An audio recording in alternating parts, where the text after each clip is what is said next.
Hey everyone, What If Fan here, bringing you another exciting part of What If Ichigo awoke his true powers to save his mother. You can find the fanfic title and the original author's name on my Patreon page. Make sure to check it out and show them some love. If you enjoy the video, don't forget to like, subscribe, and ring that notification bell so you never miss an upload. Quick update. What If Natsu Had Dual Elements is now on hold, since we've caught up with the author. I'd love to do another poll to decide our next project, but unfortunately, due to my travel plans, I won't be able to start a new series until the end of December if we go that route. So instead, I've decided that the series which came in second place in the last poll will be our next project. That means the series replacing What If Natsu Had Dual Elements will be What If Transmigrated into One Piece and Became a Marine. Also check out my Patreon channel for early releases of all the series, where you can find all the series released one day ahead of YouTube. Alright, let's jump into it. Chapter 71, Intoxicated Despair. Chad and Tatsuki vs Naritra and Tessera. The Espada blocked with his axe as Chad threw an El Directo punch, letting the energy of the attack blast the Septima away. As the energy dissipated, Sato appeared in front of Naritra and used Bringer Light on his hands to enhance his strike by bringing both fists down on his head. Tatsuki, in the meantime, was keeping the Fraction busy. The Arrancar, Tessera, was growing more and more aggravated. His master was having more trouble than he should. They came in when the intruder was weakened by his fight with the Privaron, but apparently the Fullbringer was in better condition than they thought. The Fraction got into a blade lock with Tatsuki and looked over to Chad, charging a Zero in his eye. The martial artist recognized the energy build-up and who was the proper target. Sato, Zero. She yelled out just as Tessera fired his attack. Chad was wrestling Naritra, trying to get the massive axe away from the Espada, when Tatsuki called out the warning. He shifted his body weight to turn them around and let Naritra take the brunt of the blast. When the Arrancar's grip slackened for that instant, Chad ripped the weapon out of the Espada's hand and slammed the axe down on him. With that chance, Chad used the blade to pin the Espada down with his own crescent axe. Master Naritra! Tessera called out in horror. Tatsuki took advantage of the matter by kneeing him in the fork of his legs, making him drop as pain coursed through him, then tore his blade out of his hand and tossed it aside before pinning him on the ground. Gantenbane took the blade and kept a distance away from the group, looking to give his allies an advantage. You bastards! Naritra growled before Chad stomped on his head. Be quiet and listen, the Fullbringer said, ensuring he had the Espada's attention. Screw you! Noritora growled out, starting to glow as his power gathered around him. Pray! Santa Teresa! The part of his axe that had pinned him down charged with power, pushing Chad away from him. Tatsuki's grip slackened as she tried to shield her eyes, giving Tessera the chance to free himself as he managed to roll out from under her and charge at Gantenbane. The Privaron was too stunned to stop the Fraction from turning his blade around and stabbing him in the stomach. Crush! Varuga! He yelled, becoming cloaked in smoke as he grew in size and transformed. When the dust settled, Chad and Tatsuki saw what their enemies became. Tessera grew into a giant warthog-esque minotaur creature, towering over both of them, while Naritra gained lopsided crescent moon horns and another pair of arms, all of which held sides. If you were going to say that whole, stay down and I might get to live in the new Las Noches after your buddy kills eyes and crap, then you can forget it. The Espada roared out. I'm not just here to kill you for intruding, I wanted to draw out that bastard Kurosaki. Chad narrowed his eyes in a glare at the Arrancar as he continued. I know you are one of the weaker members of your team, so I really shouldn't bother, but killing you would definitely net me a fight with that hybrid Aizen is so worried about. I don't care about peace or fighting weaklings, especially ones that have to rely on some bitch's help. Now Tatsuki got pissed. But, if I kill the two of you, then I'll get him to come to me. Then I'll let him in on a little secret, I'm the one responsible for the attack on his house. Would have killed Mommy Dearest if Ulquiorra didn't stop me. Tatsuki was shaking with rage while Chad seemed to relax. I see, then I guess the only thing left to do here is to show you mercy, the Fullbringer said as he looked at Tatsuki and nodded, signaling her that they had to go all out. Ignite, hit Ori. Tatsuki calmly said, gaining her gauntlets and greaves while Chad began to charge himself up. The Fullbringer's arms slowly growing in size. Mercy? Naritra asked as Tessera stood on the opposite side of the pair. Are you looking down on me, you bastards? The mercy we'll show you is the fight you want. Chad answered as his armor extended further over his body. If you followed through with your course of action, Ichigo would destroy you. That wouldn't be a fight, it'd be a slaughter. Naritra continued to glare at the two as they got into their fighting stances. It's for your sake that we kill you here and now. With Bazb? Right, Yuryu is in really bad shape. The Heat thought as he carried the unconscious and bleeding Quincy across the desert sands, being careful not to aggravate his already serious wounds. Orihime said that if anyone gets this badly injured to take them to her immediately.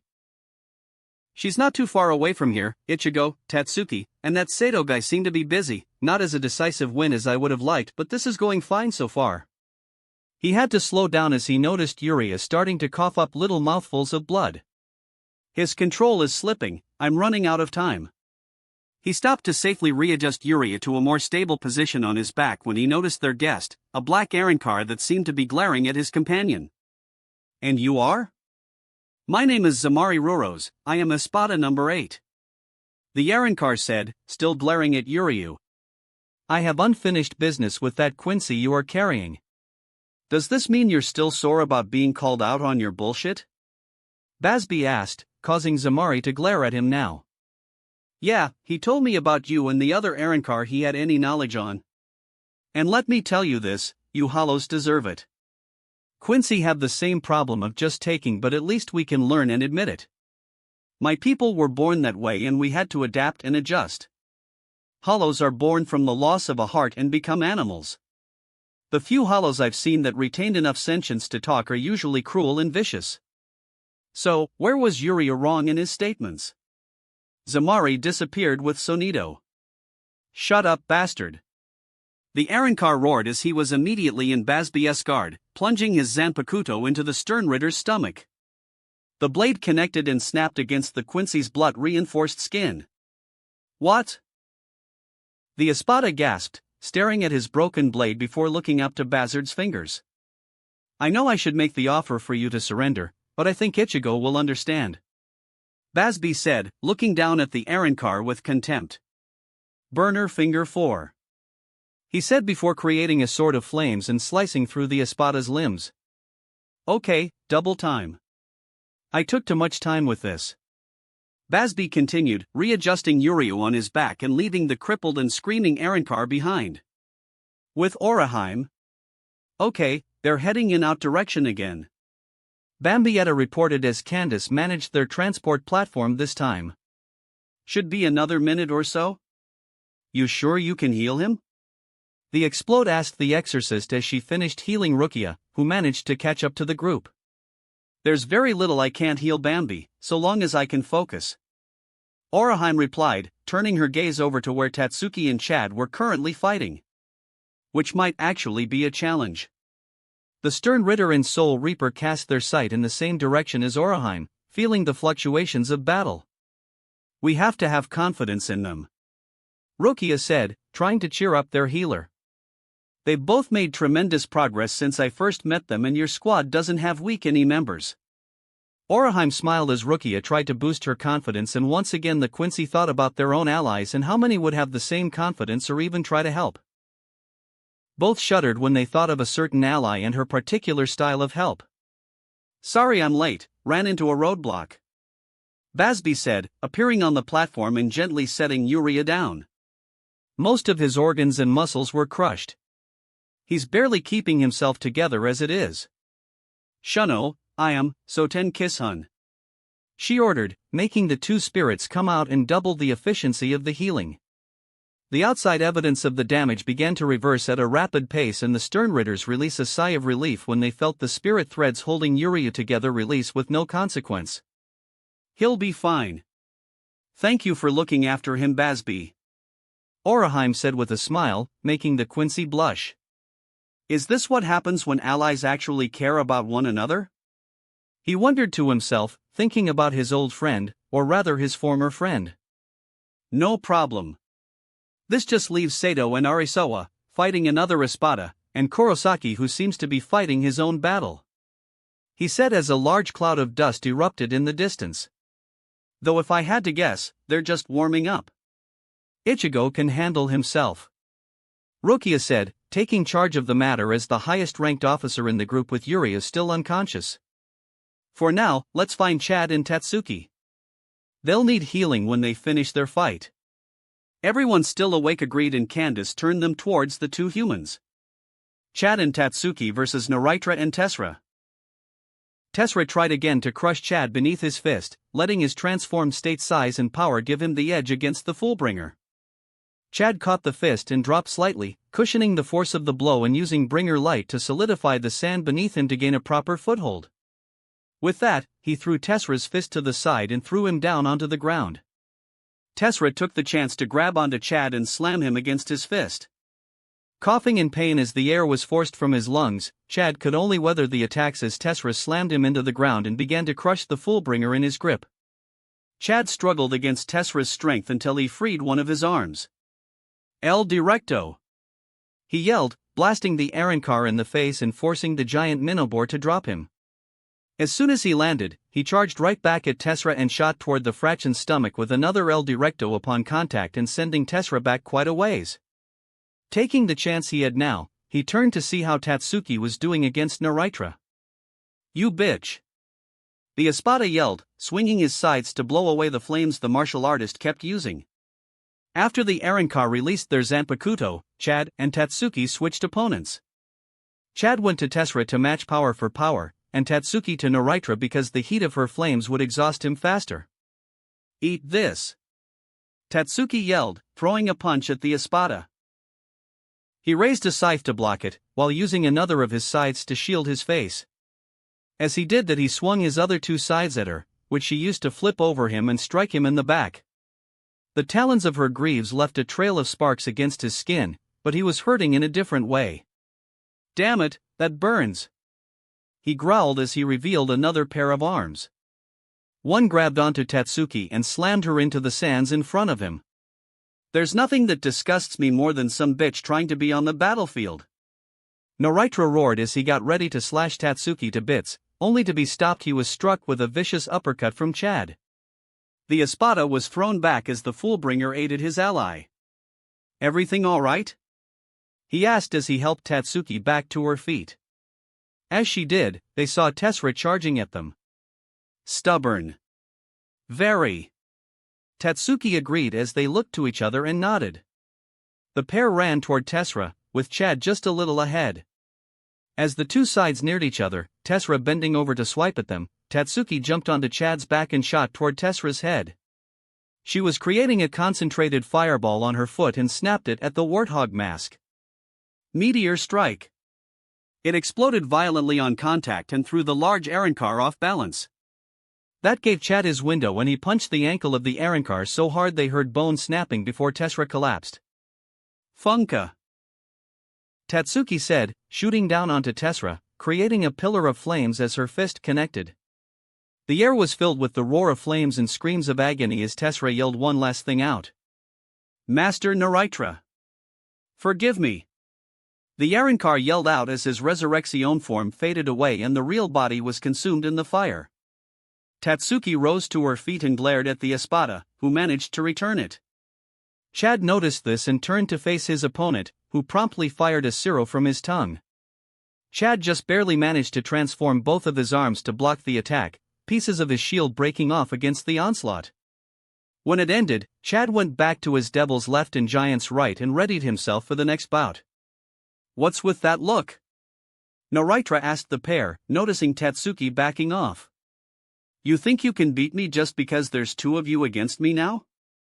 Seems a little cheap if you ask me, but it doesn't matter. I am the strongest. He yelled out in defiance, pointing aside at the Fullbringer. Chad, however, was unimpressed. The strongest? Sato asked sarcastically. I heard that the Espada were ranked by power and you are the 7th Espada. Doesn't that mean that there are 6 that are stronger than you? Noritra glared at the Foolbringer as he continued. I also get the feeling that if I was worse off from my fight with Gantenbane, you wouldn't hesitate to try and strike me down. A sound strategy, but hardly one that would cement your strength in this world. Chad could sense the growing anger in the Arrancar as he continued. Landing the killing blow or fighting an already weakened opponent doesn't prove that you're stronger, only that you cheat yourself on your quest for the title of strongest. Noritra had enough and lashed out at Chad, who circled behind the Arrancar with Bringer Light. Who the hell are you to lecture me? The Espada roared, swinging 3 of his scythes at Chad and trapping him between his blades. You need some bitches' help just to fight me. Chad slammed his head against Noritra's and the two were locked in. I don't care what it takes, I'll kill everyone till I'm the strongest. He continued, 2 hands dropping their sides to impale Chad's body. Starting with you and that friend of yours. The Espada pulled back as Chad dropped to his knees, bleeding quite a lot from the holes in his sides. The Arrancar regained his bloodthirsty smirk as he raised a scythe, ready to decapitate the Foolbringer. In Chad's mind, he heard his grandfather's voice. You weren't given this strength to hurt others. The old adage that Chad learned to live his life by, once again motivating him to pull out whatever laid within him to fight and protect. He clenched his right fist as threw his strongest punch to date. As it connected with Noritra's stomach, Sato's coin glowed and there was a bright flash just before the Arrancar was sent flying into one of the stone pillars and causing it to collapse. Chad was panting for breath while his arms glowed, feeling a drain on his soul. Noritra soon rose from the rubble, glaring at Sato. You bastard! He growled, wincing as he felt pain throughout his body. He managed to fracture a couple of my ribs there. He thought, assessing his internal damage. I'll kill yo dash. He growled before a wave of heat washed over him. He turned to see Tatsuki standing in the center of an inferno. Shunko. He heard the martial artist say before she flashed in front of him and slammed her armored fist into his face. What followed was a massive blast of fire that started from her fist and continued burning until he was shot away from her because of the pressure. As the fire died, Tatsuki collapsed from exhaustion and Noritra felt his life leave him. All my power, and I die because of some bitch. He mentally roared in rage. His Hiero did well to protect him from physical attacks, but the heat from Tatsuki's attacks bypassed that defense and roasted him. He was trying to get to his feet before he was pulled up by one of his arms and came face to face with Chad once again. My mercy for you is now complete, Chad said as he changed his arms. Brazos Dobles, Diablo. He slammed his fists into Noritra's sides, causing a colliding shockwave that destroyed the Espada's insides. The last thing Noritra could consciously feel as he began choking on his own blood was regret. Ichigo versus Grimjo. The clashes were explosive as each side struck at the other. Grimjo in his Resurrection and Ichigo with his 2 Zangetsu. The two danced a lethal routine, strikes aimed to kill, blasts aimed at vitals, but neither had an edge over the other. They kept that up. All around them was a wasteland, scarred by the clash of the warriors. They took the chance to pause and breath. You've certainly gotten better, Grimjo, Ichigo said, honestly meaning that after considering their first encounter. What about the offer I've been making to each Arrancar I've come across? The panther scratched his head in thought. When we first met, you really pissed me off, Kurosaki, the Espada said, looking the hybrid in the eye. There was a confidence and cockiness that just set me off because I saw you as a kid that was overconfident. Then you proved me wrong and kicked my ass. Afterward I was punished and humiliated for my failures and I wanted nothing more than to kill you. Then I was offered a way to gain the power I needed to fight you again, but it came at a cost. Every Espada represents an aspect of death. Mine is destruction. And I was told that if I wanted the power I so desired, I had to throw away everything and embrace my aspect. So here's my deal. Tame me, quell my thirst for destruction, then I will join you. As he was talking, his hair was slowly turning black and his armor fell off to reveal more black covering his entire body, shining like obsidian, and a truly feral snarl on his face. Resurrección, Segunda Etapa. Illustrated Guide to Soul Reapers. Why Yuzu and Karen didn't get boyfriends, while Ichigo was still Squad 15's lieutenant. The twins were sitting together in the lunchroom at Shin'o Academy, trying to enjoy some time together in between classes. Trying being the operative word in this case. My family's hosting a party for the other nobility in Siriitii. I could show you how to mingle with them, ladies of Kurosaki. One handsome young noble, among a crowd of boys, suggested. I've always had an interest in archery. I heard that almost all Quincy were master archers. Would you mind helping me out? Another asked. This went on with Yuzu kindly turning down some offers while Karen shared her brother's blunt disregard for formality. Unfortunately, the crowd did not shrink even a single person. How about you guys leave? The crowd heard a voice from behind. The twins smiled while the boys scoffed in an irritated manner. They already have plans with me. And who the hell are you? The turned to see a scowling Ichigo, cracking his knuckles as he glared at the group. Progress on Project 16.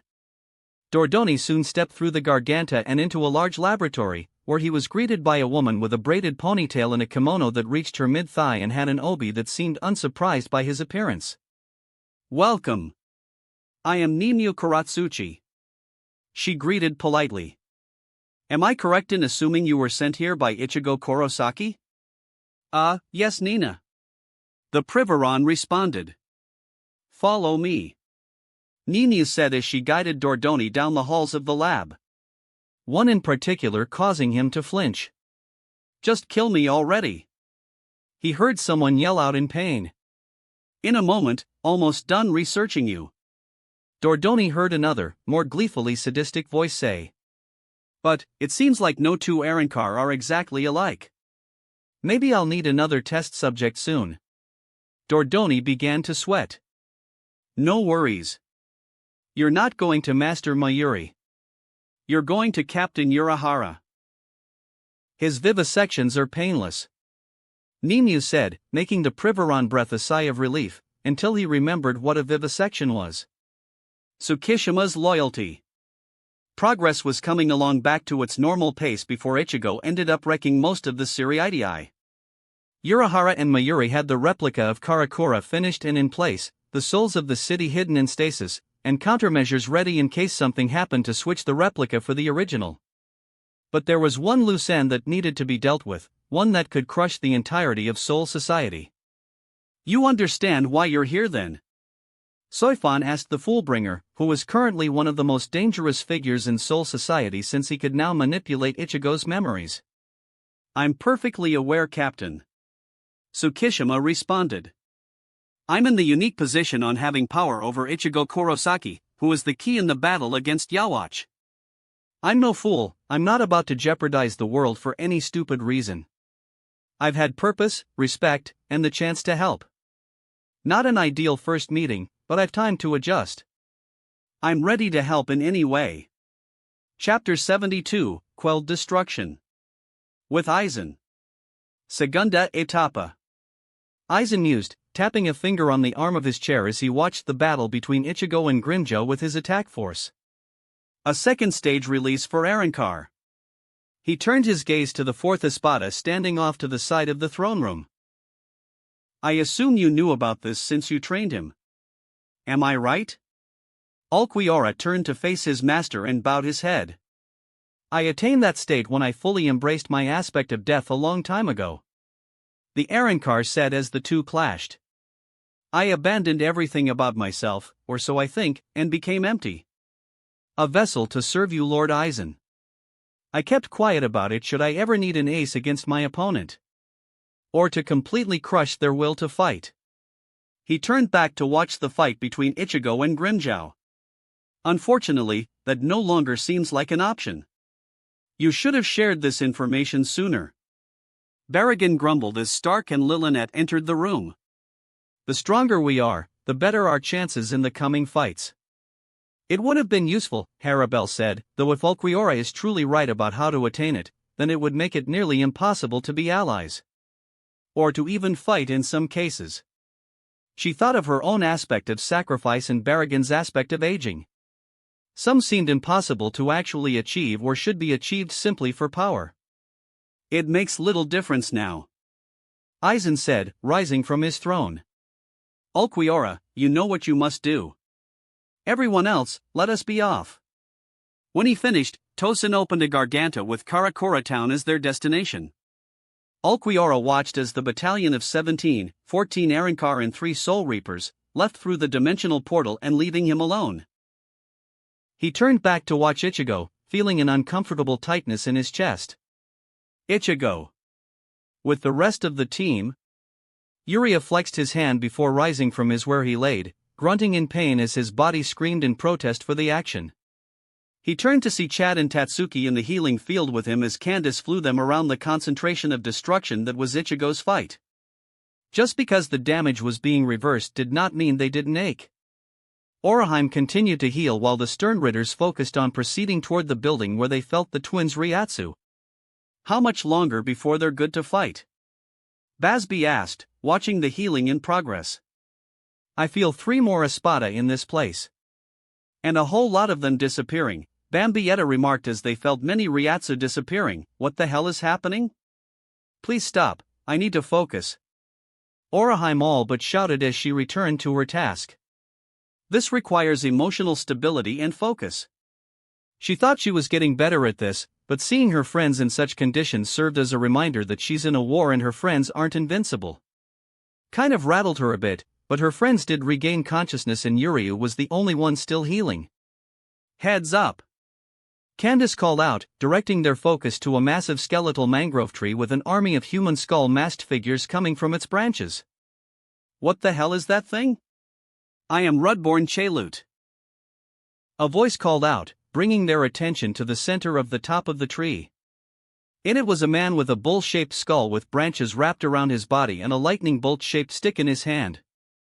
Like Runaganga protects the outside, I am tasked with protecting the inside. Killing rebellious elements and intruders, he said as the army prepared to fight. Gantenbane and Surachi jumped off the platform and readied their weapons. Go on, we got this. The Afro-Arrancar said, moving his mask over his eyes. I already betrayed Lord Aizen by joining you, might as well go all the way. Surachi admitted, spinning her disc blade. I'd rather die fighting anyway. Any idea what his power is? Basby asked, refusing to sit out and deciding to stand by his allies. Any of them. I spawn an endless army. Rudborn said as another 10 figures came from his branches. Do they have souls? Candace asked as she and Bambi joined Basby. Oraheim created a shielded platform with Santen Keshin while maintaining the healing process. No, why? The Quincy grinned as they manifested their spirit weapons. No reason. Basby said as the Quincy and Arrancar then began walking toward the army. Oraheim. Gantenbane called out. That central pillar over there is where they have the girls you're here for. He pointed at the tower that they were heading towards. They'll likely have another Espada guarding them, so get ready for a fight. Surachi said before swinging her weapon and smashing it into the crowd. You better keep your promise. She yelled before Oraheim started flying them toward the tower. Ichigo versus Grimmjow. The battle was fierce. Grimmjow was operating almost completely on instinct and its call of primal destruction with Ichigo defending against every strike. The panther slammed his claws into the hybrid, Ichigo blocking with his dual blades, and sending him flying into the air. The impact smashed Ichigo through buildings and pillars, creating shockwaves that sent the loose sand flying across the desert and turning the shifting grounds into a deep pit as a result. Descoron. The Espada roared as he unleashed a frenzy of swipes, each one creating a set of rapier blades that flew at Ichigo. Some dodged, some blocked, few that cut through his clothes and his skin. 10 blades pushed him back several meters before he broke them and locked eyes with Grimmjow, just as the Espada bit into his lip. He gathered rapier in front of his mouth, forming a blue sphere of power before unleashing it in a mighty roar.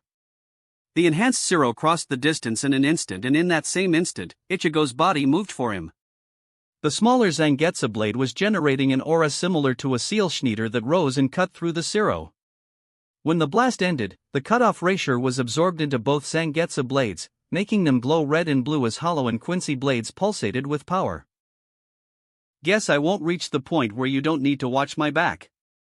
Ichigo thought, knowing that his Zanpakuto moved him on instinct, with the blades humming in response. I'm okay with that.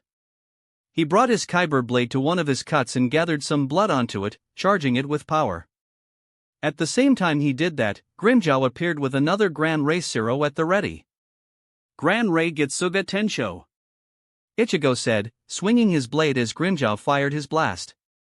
The resulting explosion cracked the walls of Las Noches, blew a massive hole in the domed roof, and shook Hueco Mundo for miles.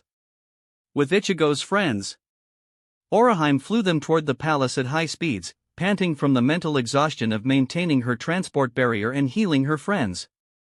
Uryu was now physically recovered, same with everyone else, but he still felt the aftereffects of his Volstandig. He doubted he could fight another Espada in that condition, but a part of him didn't feel too concerned. Chad seemed to get stronger and whatever Ichigo was doing seemed to be pacifying most of the hollows. They kept riding in silence, heading for the main tower, until they noticed something ahead of them. Of course, it can't be easy. Uryu groaned as most of the teens recognized Yami Largo. He was just standing in front of the building, tall and rigid as he waited for his opponents. When he recognized that they saw him, he grinned maliciously and began to charge toward them.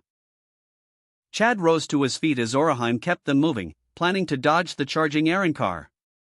Go on ahead, I'll take care of this, the Fullbringer said, jumping off the transport before anyone could say anything. The second his feet touched the ground, he activated his Fullbring and used Bringer Light to run past his friends and straight to the Espada.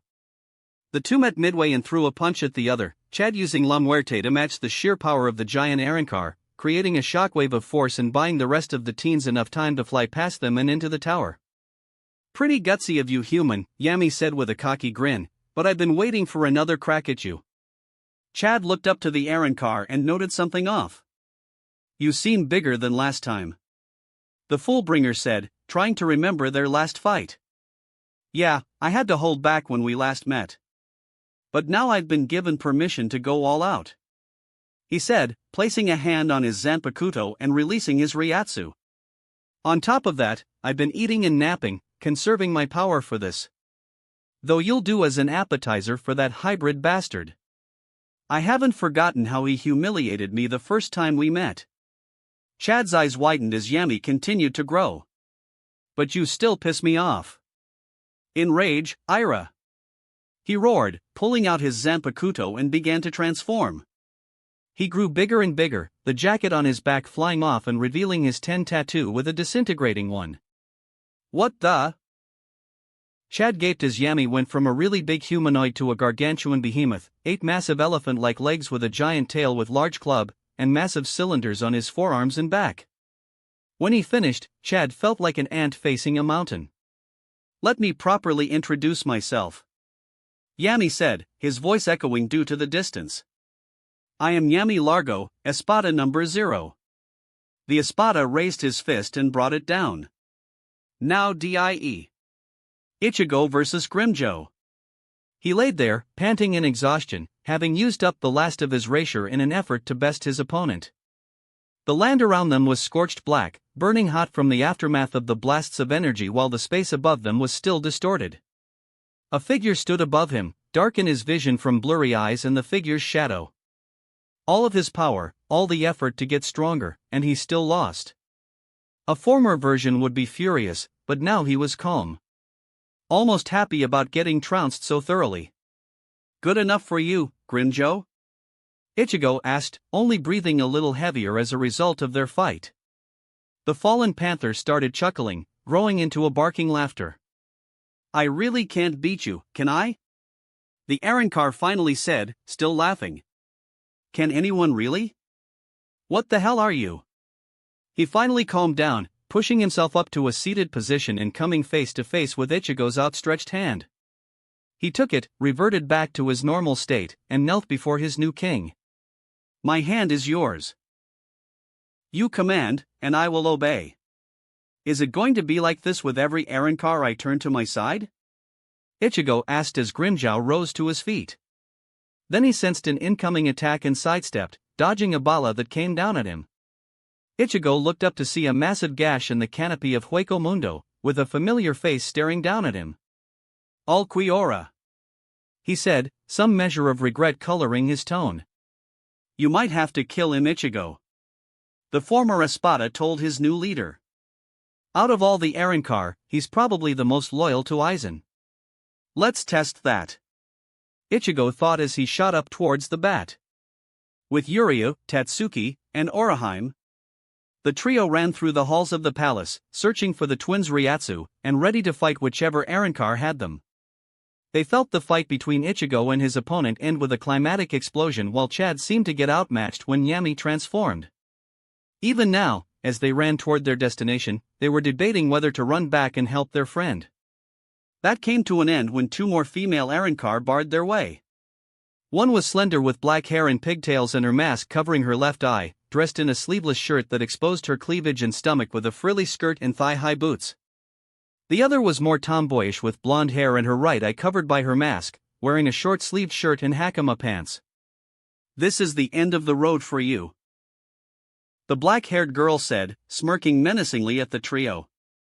Lord Aizen made it clear that he's keeping the girls, said the tomboy as both girls drew their blades.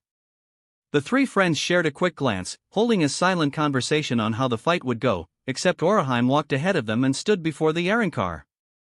Go on ahead. I'll handle this, she said, pulling out Masamune. Tatsuki was about to protest, but Uryu held up his hand, pointing ahead. Tatsuki reluctantly nodded as the two disappeared on the other side of the Arrancar and continued running. Hey! The black-haired Arrancar yelled out before a barrier blocked her way. She turned to glare at Oraheim, who was lowering her arm. You bitch! She hissed as she got into a combat stance, holding her dagger at the ready.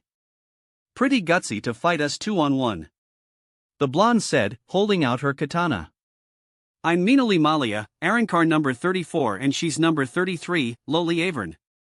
Minoli greeted as Oraheim got into the stance that Unohana taught her. Squad 15 6th seat, Oraheim Inoue. The exorcist returned. And it's not 2-on-1. She said as the 6 spirits of her Shun Shun Rika formed behind her, along with the androgynous forms of the 4 elemental spirits. It's 12-on-2. With Ichigo. He was back in the eternal night of Hueco Mundo, standing on the top of the domed palace, standing across from him. His old friend, his current enemy, the last barrier between him and his sisters. He felt everything that was going on beneath him, but his friends trained to get strong and they could handle themselves. His teacher's words echoed in his mind, that a leader must have as much faith in his allies as they do him. They followed him because they believed he could conquer Hueco Mundo, and they separated because he believed they could survive. Did you know that it would come down to this? He asked, looking the shorter Arrancar in the eye. I did. Ulquiorra answered, unsheathing his blade. I think, back when we first met, I knew you would become strong. Lord Aizen gave this task to me when I revealed our past. He pointed his blade at the hybrid. To kill you, Ichigo Kurosaki. And you're just going to go along with it? Ichigo asked, not showing any anger or grief. Just meeting Ulquiorra with a similar calm. To kill an old friend? You're a soul reaper and I am a hollow Ichigo. He was saying before Ichigo cut him off. Don't try that line with me, Ulquiorra. You follow a Shinigami's orders when you obey Aizen.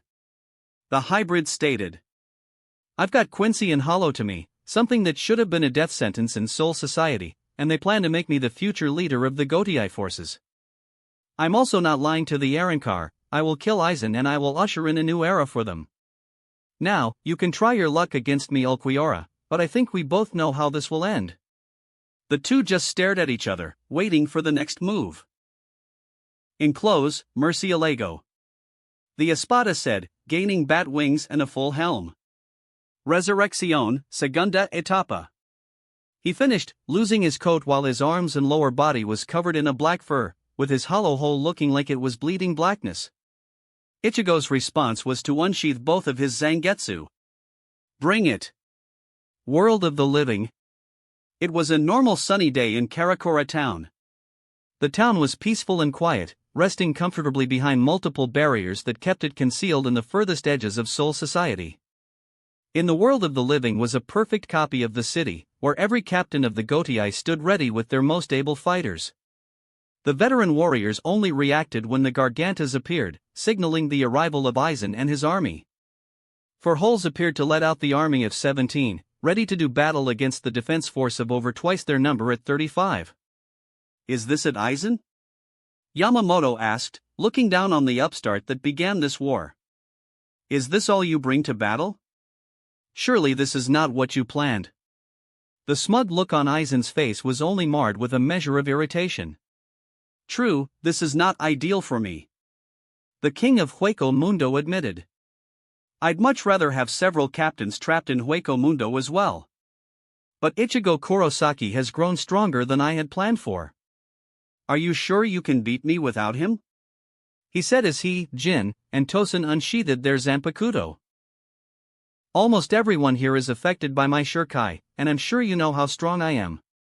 I give that boy 5 minutes at least before he shows up and kicks your ass, Aizen. Ishin said with a grin. Then I'll just have to kill you in that time frame. Aizen said. His army charged forward. The winter war had begun. With Yuryu and Tatsuki. The rest of the run was silent, cursing themselves for leaving their friends behind, raging at their current weaknesses, but they persevered. Focused on the task of recovering Ichigo's little sisters and the final traces of Aizen's army left in the castle. There was one Espada left that was ahead of them, curiously much weaker than before. They doubled their efforts and found an open door that had several bodies, similar to the soldiers of Rudborn Chalut. They got ready to fight and entered the room to find it filled with more bodies, covered in scorch marks, scratches, holes, and blood. The sole exception was a single door, guarded by an exhausted Neliel and her Frachen. The Espada met the human's gaze. I was told to take care of the girls, she told them, before falling down. Illustrated Guide to Soul Reapers. Where's Rukia? Zamari dug the stumps of his arms in the desert sands, ignoring the screaming pain of sand and his body weight pressing into his cauterized wounds and leaving a trail of blood in his wake. He had to reach the medical center and find that damned medic, wondering why there was only ever one doctor in Hueco Mundo. To make matters worse, she was a favorite toy of Sail Aparo, and who knows what that psycho did to her. He felt elation when he finally saw someone heading toward him. It was the last feeling he knew before he was flash frozen, Rukia standing behind the now dead Aaron car. Was I forgotten till the last minute? She thought, feeling very annoyed with a certain author, who now felt the need for a new pair of pants. Chapter 73, once empty, now filled. Oraheim vs. Loli and Minoli. Koten Zanchuan, Waltz. Oraheim called out, splitting Tsubaki into 6 sprites that flew toward the 2 Arankar. Understanding it was an attack, the 2 used Sonido to trap Oraheim between them. Loli was in front and poised to stab Oraheim while Minoli was behind and ready to behead the girl. Oraheim dropped to the floor, pressing her hand against the stone. Terra, now! She shouted as the ground around her caved, causing the 2 Arankar to tumble and fall. The 2 just barely escaped the trap and put some room between them and Oraheim. That bitch! Loli hissed, trying to think of a new strategy. Our intelligence didn't say anything about her beyond having spirits on her side. Minoli said, wanting to talk some sense into her friend. She's not just a normal human. Oraheim stood back up and glared at her opponents, almost daring them to make a move. Right. Should have done this from the start, Loli said as the 2 looked at each other and nodded. Poison, Escalopendra. Sting, a scorpion. The girls yelled and transformed. Loli grew armor over most of her body while her arms became like centipedes, long and segmented, and something a tad more unsettling from the way they moved. Minoli developed a similar armor, but with a long scorpion tail and pincer-shaped punch daggers. The 2 insectoid Arankar glared at the exorcist before making their strike. Terra, wall. She ordered quickly, the spirit raising the earth in front of her to create a barrier. Ventus, let's get around them, she told the wind spirit as they used their speed technique to get behind Loli and Minoli. She paid rapt attention as the 2 Arankar destroyed the stone wall. Loli's centipede arms seemed to be covered in a corrosive poison that ate away at whatever remained from her bashing the wall. Minoli was spraying her poison from the barb on her tail, but both made minimal progress from the spirit-reinforced rock. That's when Loli screamed out in frustration before unleashing her Siro. Where are you? Loli screamed out in frustration, scanning the debris to try and find her missing quarry.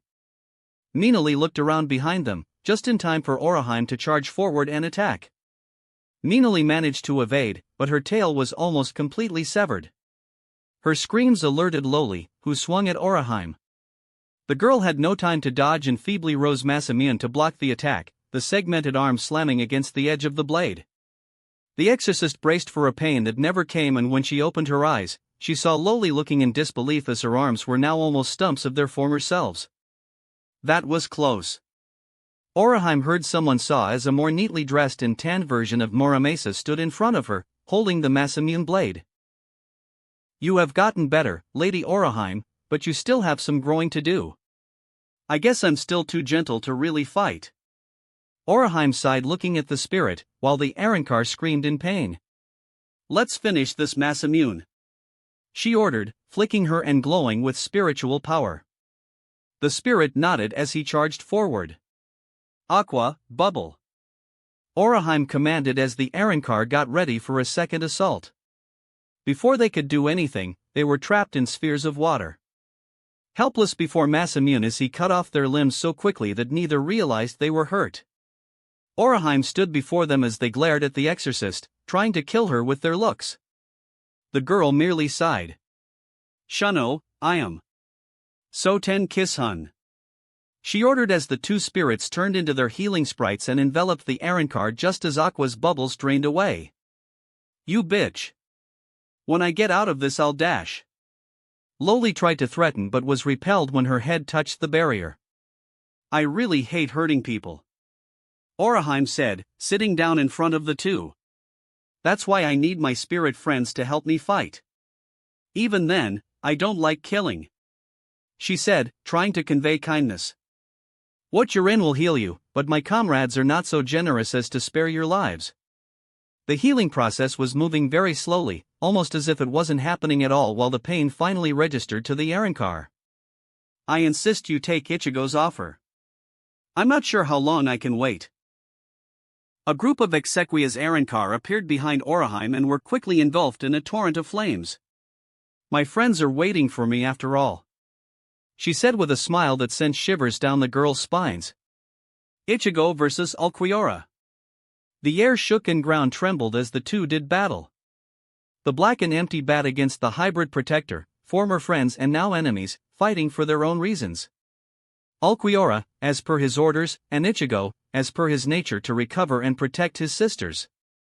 Those that could keep up with the two could see the pair flashing about in the sky over Las Noches, matching swing for swing and blow for blow. To those that knew the fighters, something felt off about the fight. Come on, Ichigo, Ulquiorra thought as he swung his tail like a whip, only for Ichigo to duck underneath and into his guard, making him catch Ichigo's blades in his talons and kicking off the hybrid's chest. You have to kill me. We both know this. He dashed toward Ichigo, who jumped over his head and threw him down, sending Ulquiorra to the dome of Las Noches while his tail smacked Ichigo in the face, which sent the hybrid flying into one of the castle's towers. The Espada rose to his feet while Ichigo had to pry himself out of the rubble of the collapsing building. I know my duty, you know yours. So why are you hesitating?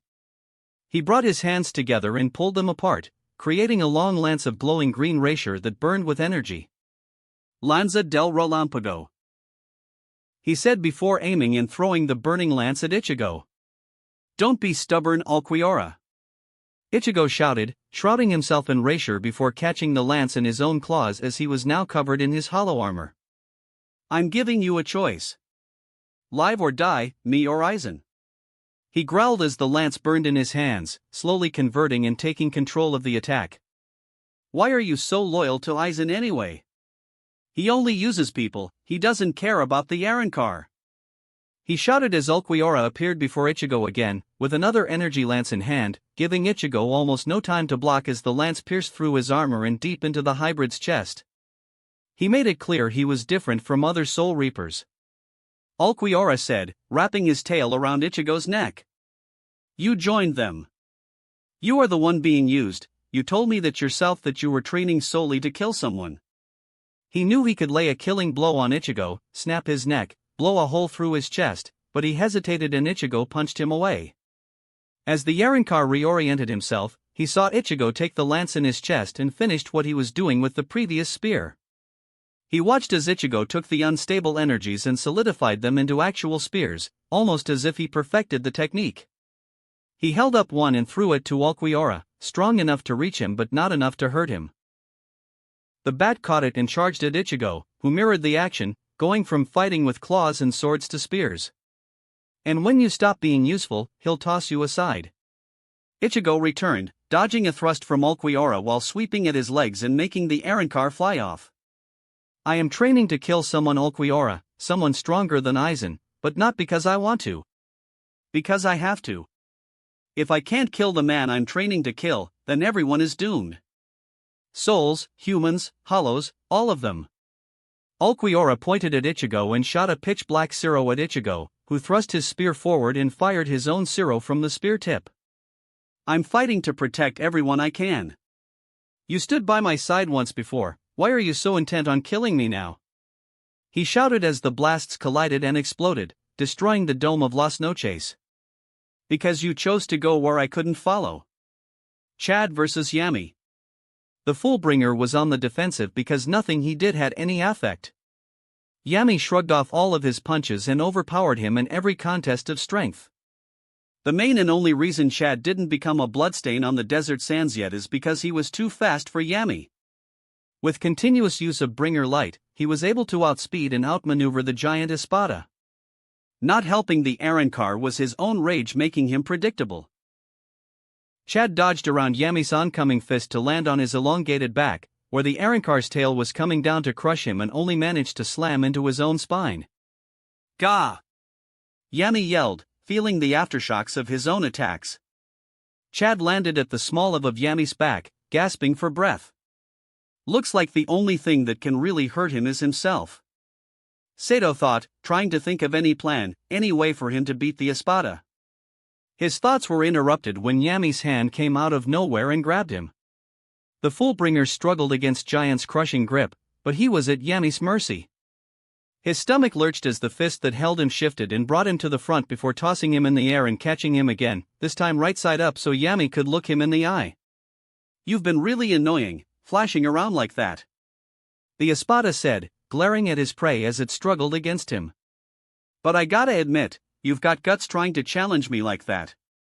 Chad continued to squirm and struggle, slowly getting his arms freed. As a token to your bravery, you can choose how you die. He managed to pry one hand out of the death grip and was working on the second. But, I'm also a little curious. Most trash run off when they face me or simply die. Why did you stick around? What makes you think you can fight me? He asked as Chad freed both of his arms. El Directo! He shouted, shooting his blasts into both of Yami's eyes. Proving that they were still vulnerable, the Siro Espada dropped the Fullbringer to grasp his eyes in pain. Taking his chance, Chad jumped back to get some distance the same instant Yami removed his hands, still squinting from the damage. I'll be honest, I don't think I can beat you. Yami wanted to crush the arrogant bug instantly, but he couldn't deny his curiosity in what Chad had to say. Something that he could use to push the trash to despair when he crushes the life out of it in front of him. It's obvious you're stronger than me, tougher than me, the only reason I'm still alive is because I'm faster than you.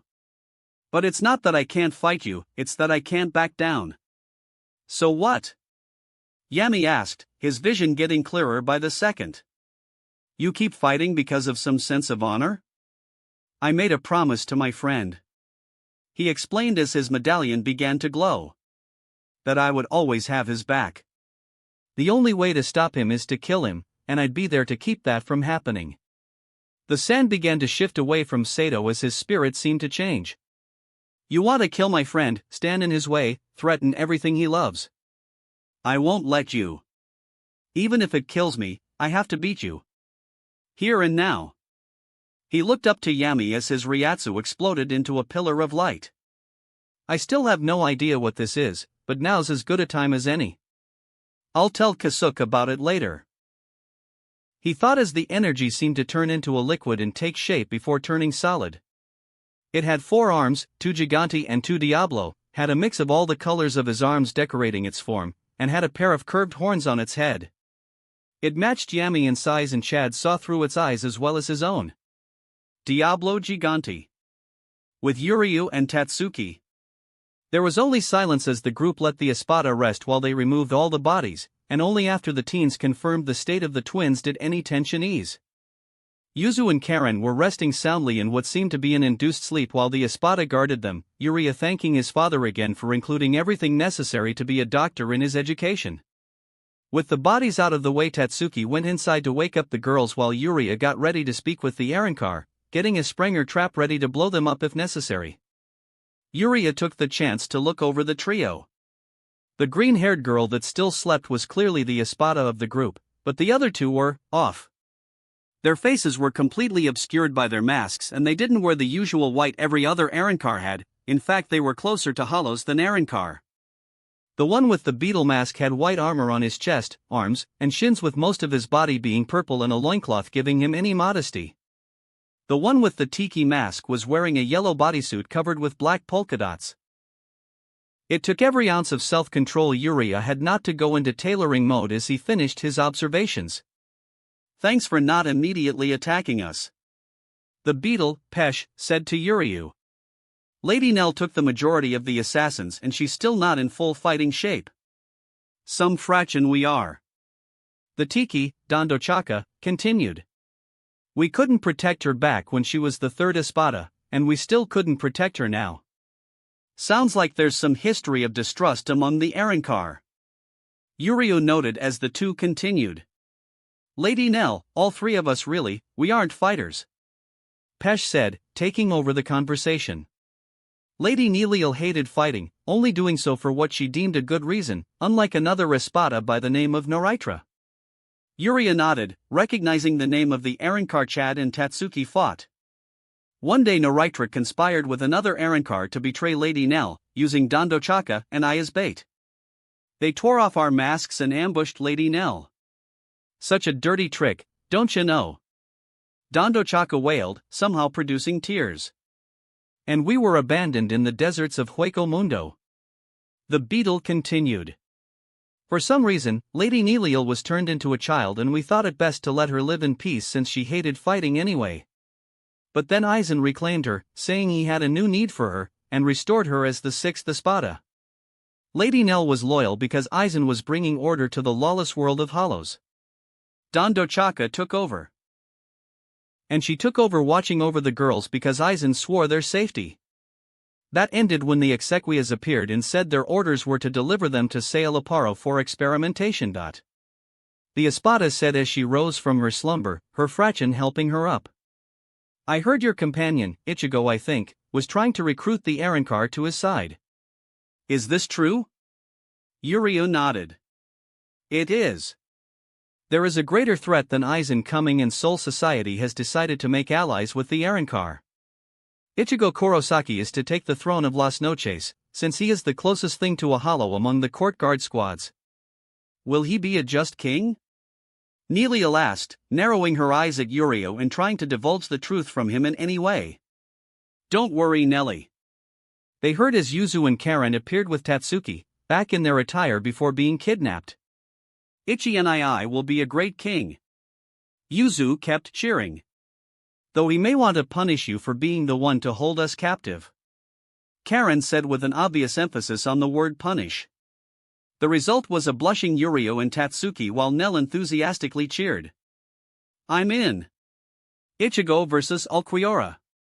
The fighting continued, wrecking the walls of Las Noches and sending devastating blasts across the desert sands, and still at a stalemate. Ulquiorra unable to land a killing blow and Ichigo still trying to reach through to his old friend. The Arrancar slashed with his spear, cutting off Ichigo's arm while the hybrid countered by punching the bat in the stomach during his regeneration. Ichigo grabbed Ulquiorra's neck in a crushing grip and the bat ripped him off with a hard strike from his tail. Why are you holding back? Ulquiorra wondered, knowing that Ichigo was not going all out. He did not use any Kido, actual Hakuta moves, Quincy arts, just countering the Espada with his own prowess as a hollow. I made my vow and you must kill me to reclaim your sisters. I'm not your ally. He growled mentally, slowly losing himself to his more violent emotions which Ichigo was not prepared for. Ulquiorra's strikes became faster, more erratic, less predictable, and more vicious. He knocked Ichigo's spear out of his hands and used the blade to slash up Ichigo's chest to ribbons before using his tail to throw Ichigo down onto the desert sands. As the hybrid flew toward the ground, Ulquiorra charged a Siro to the tip of his spear and shot it down to Ichigo the second he collided with the sand. The blast slammed into the hybrid and caused a massive explosion, Ulquiorra panting from the effort and growling when the smoke faded. Ichigo still lived, and he was looking at the bat with pity. Ulquiorra! He called out, prompting the Espada flash in front of Ichigo and attack again. This time, Ichigo did not dodge. He just stood there and weathered the attack. Stop trying to change fate, Ichigo! Ulquiorra growled, slashing and pummeling the hybrid. This is the way of things. Soul Reapers kill Hollows, Hollows kill Soul Reapers. He roared as his hands broke with every strike on his enemy. I can't believe in this world you say you'll create. I only trust what I see. He roared as Ichigo gave him a harsh shove, making the empty bat glare at him. Then kill me. Ichigo ordered, holding his hands out and displaying every vulnerability he could. If it is fate, kill me. Ulquiorra's hand tightened around his spear and let out a mighty roar, throwing the lance at the hybrid, and dropping to his knees as the missile missed its mark. Ichigo said nothing as he walked toward Ulquiorra, who reached up to his face as he felt an unfamiliar wetness. Am I crying? Why does my chest ache? He thought as Ichigo stood before him. Ichigo, what is the heart? He asked, begged for an answer. I don't think I can really answer that. Ichigo responded, looking down on the Espada. Everyone has a different idea. I think it's the force that drives a person to complete their goals, to feel for others, to achieve what a person never thought was possible. Ichigo held out his hand to Ulquiorra. It's what pushes me to defy your so-called fate and save you. Ulquiorra looked at Ichigo's hand and saw the small child that he once protected years ago. I see now. I was always waiting for you to return. He thought as he reached out to the offered hand. My destiny is to serve, but I found a false king. He freed my mouth and ears, but you gave me a voice and heard me long before anyone else. Aizen made me acceptable, but you accepted me before anyone. I am yours to command. My king, he said, looking up to see Ichigo smiling down at him. The same smile he wore when they first met. And his heart sank as a hand erupted from Ichigo's chest. Illustrated Guide to Soul Reapers. Karen's bad influence. Karen! Tell Big Brother Yuria where you learned to talk like that. The Quincy cried out, holding the tomboy by the shoulders while Tatsuki began to throttle Nell while blaming her for the naughty language. Pesh and Dondo Chaka freaking out about what to do. I heard it from Dad, she said, making the teens freeze. He said it felt good to be punished by Mom. I thought it'd help. Yurio and Tatsuki decided not to mention this to Ichigo so they could kill Isshin when all was said and done. Rukia's off-screen adventures. The icy wizard stood across from the Arrancar, the right half of her face covered by a human skull-like mask and wearing a green turtleneck dress, neither moving to avoid antagonizing the other. The Arrancar had a dead, broken gaze that told a deep story of pain and suffering. Rukia felt no danger coming from the Arrancar and decided to initiate the dialogue. Who are you? She asked. What are you among the Arrancar? The hollow raised her head, almost as if she was confused.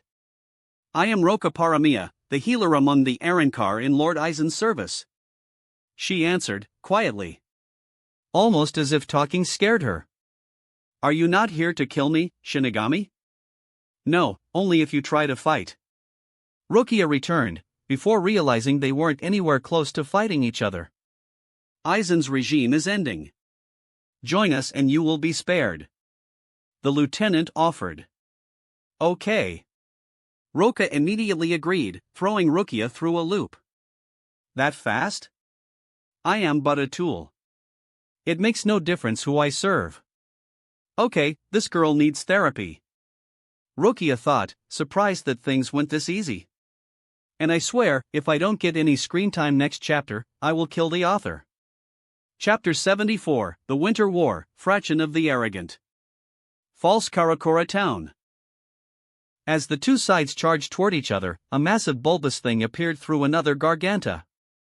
Before anyone could process what was happening, the Arrancar and Soul Reapers clashed. Dozens of blades clashed against each other along with the smacks of pounding flesh as fists and kicks struck their targets, all while the massive creature split open and released a massive torrent of blackness that was filled with Jillian masks that soon formed into Jillian soldiers. The swarm was quickly countered by Byakuya unleashing his Zanpakuto's power as his hundreds of thousands of blades tear them apart. Kamamura immediately sought out Tosen and singled him out for combat, dragging him away from the rest of the battles with his astral bolus. Yamamoto wasted no time and immediately charged at Aizen with Shunsui and Jushiro backing him up, though Jin intercepted the two while Wonder Weiss immediately engaged Yamamoto. Stark lazily jumped around until he was caught off guard by Isshin. Chaos reigned as the forces blend and mixed in combat. Baragon's Fraction. 6 Arrancar charged at 6 Shinigami, ready to fight to the death for their king and his ideals while the others fought to defend the world from destruction. As soon as the groups neared each other, a girl cheerfully said bye-bye before 8 people were engulfed in black smoke and sent all over the battlefield to have their fights. Hamura and Shizuku stood side by side, facing the 2 Arrancar they decided to fight. Gio Vega, a slim and youthful Arrancar with a saber-toothed cat skull mask on his head in Mandarin-style robes, and Nerga Partuak, a large and heavy-set Arrancar with a thick helmet that had small tusks on the sides. So, which one do you want to play with, Shizuku? Hamura asked, pulling out her Tanto dagger. Why let them think it'll be one-on-one? Shizuku returned, pulling out his katana. You know how we fight. For fun. The sister returned cheerfully. Flow, Saikuken. Hamura's Tanto rippled like water before curving like a snake's fawn with a snake headguard. As playful as ever, sis. Shizuku sighed. I think the only time you were quiet was after you went the Kuchiki house when Ichigo had dashed, he was saying before Hamura stomped on his foot, blushing furiously. Right. Engulf, Moku. Shizuku winced as he spun his transforming sword until he held a long black scythe. You really think you stand a chance, Soul Reapers? Vega asked, smirking at the two mockingly. A scrawny boy and a girl with no chest to speak of. Nerga groaned, disappointed in the matchup. What a letdown. The two were about to charge when the siblings disappeared from their sight and only dodged when their primal instincts roared at them to move. They dodged the swinging scythe blade that would have claimed their heads, only to brush with death when Hamura spun out from between them and missing their vital neck veins as they dodged again. Hamura and Shizuku Shiba. Hamura said, losing the childish glee she displayed. Either switch sides or die.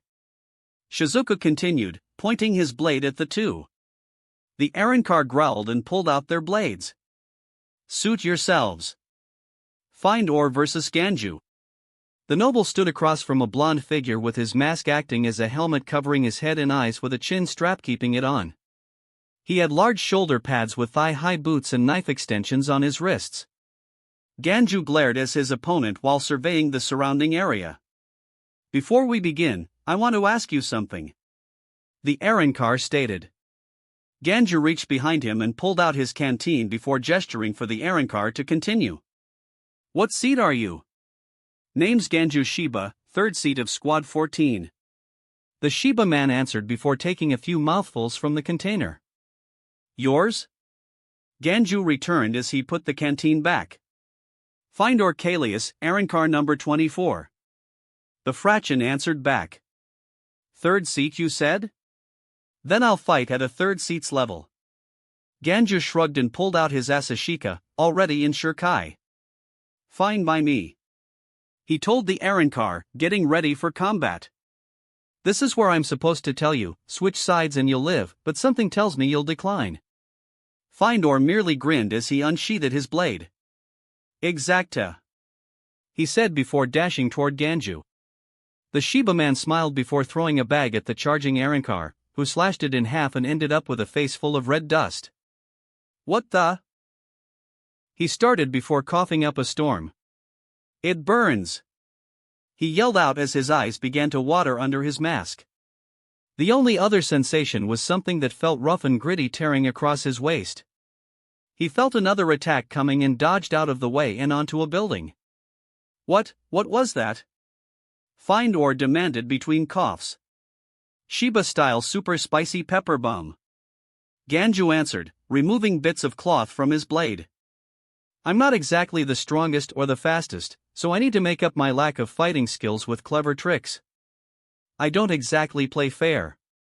He pulled out his canteen again and drank some more, Findor recognizing a slight rise in his opponent's rapier. I also burn through my energy like no one's business, so I appreciate you giving me the chance to replenish. He put the container away and got ready to fight again. And I also appreciate you fighting at a weaker level. If you really think that level of power is a third seat, then I might as well be a captain. I'd like to say that I'm happy you noticed, Findor said, his mouth set in a grimace. I am indeed still holding back and will get much stronger. He began breaking off pieces of his mask until 3/4 of the mask was removed, revealing a single gray eye surrounded by purple markings. I would get incrementally stronger, but you said you don't play fair. He flashed in front of Ganju and punched him in the stomach, the dagger piercing into his flesh, before sending him flying through a window in a nearby building. I'll let you replenish your Ryatsu though, Findor called out as Ganju got out of the building, bleeding from numerous scratches. It wouldn't be an interesting fight if you died because you ran out of energy. Aburama versus Ikaku. I'm gonna break you, the Arrancar called out. He had no jacket, only sleeves, and his body was covered in red tattoos with a beak-shaped mask resting on his head. Gonna kill you. Gonna kill you.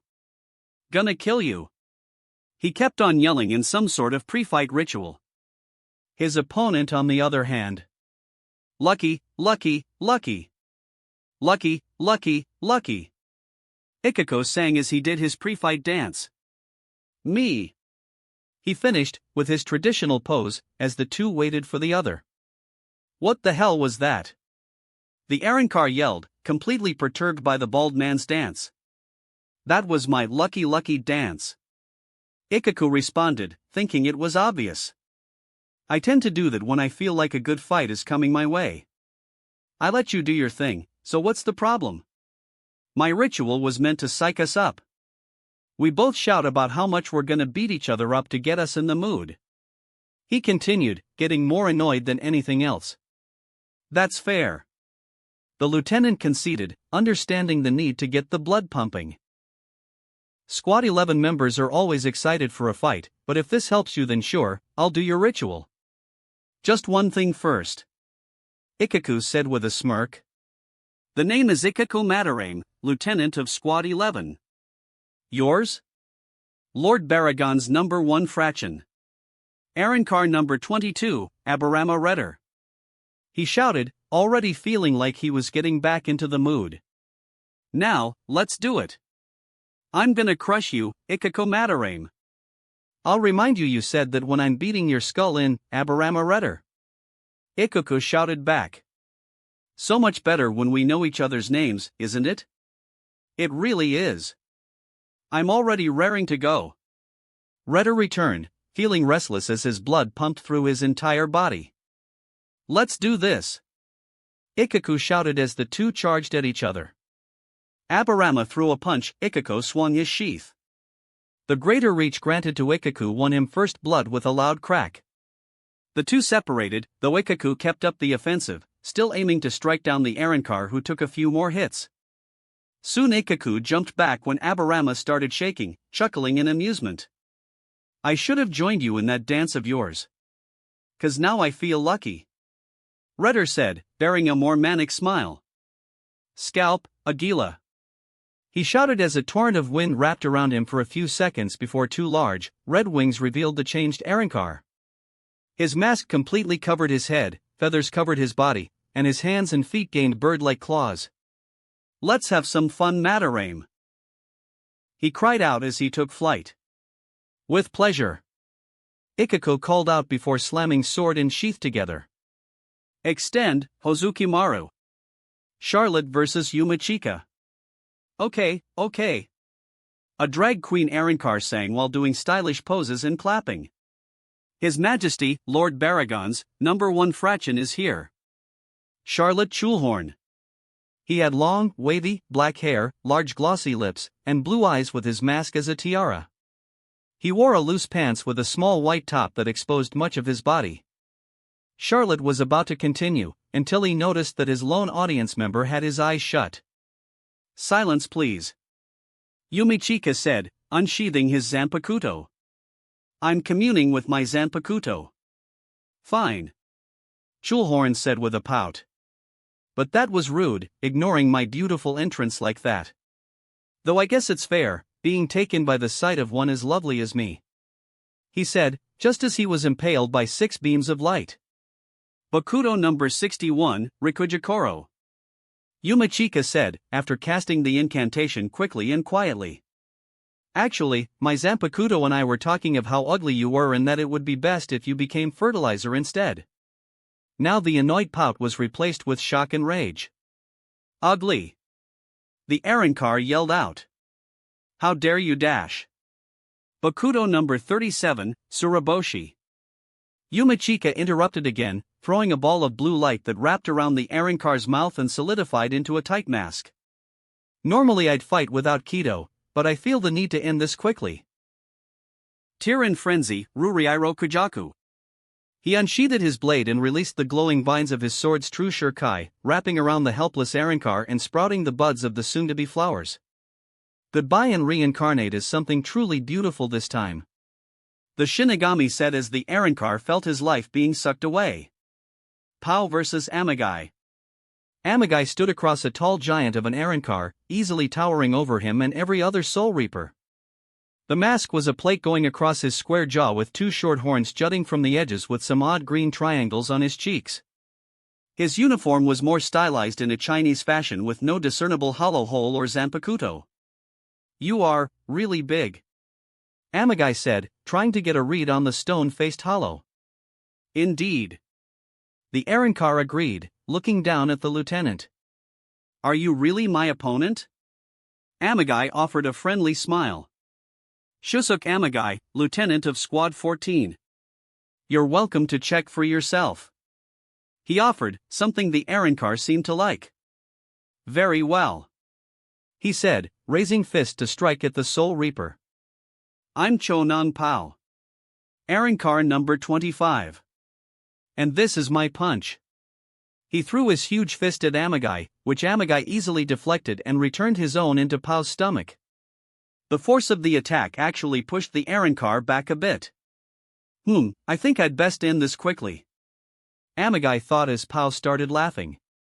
Not bad considering your size, he said with a grin. Amagai continued smiling. That was actually a force of habit, he said, unsheathing his Zanpakuto. I used to be part of the Onmatsukido, where martial arts were mandatory. It looked like you just had power behind your punch instead of any technique. Shame, I was hoping for a challenge. Pao's grin was slowly growing into an annoyed sneer. Is that so? He asked, pulling out his Zanpakuto from inside his sleeve, something that was like a toothpick compared to the wielder. Yep. Bankai, Amagai said as a wall of flames surrounded the pair. Raika Gowan Kaku. His Zanpakuto took the form of a large red hook blade with jagged edges on the inside and a large white shell covering the hilt. The red of the blade was glowing red with heat as fire spewed out of the shell. Pao was stunned with disappointment. Bankai? That is your Bankai? He asked, sounding let down after hearing about how impressive the final release was supposed to be. Yep.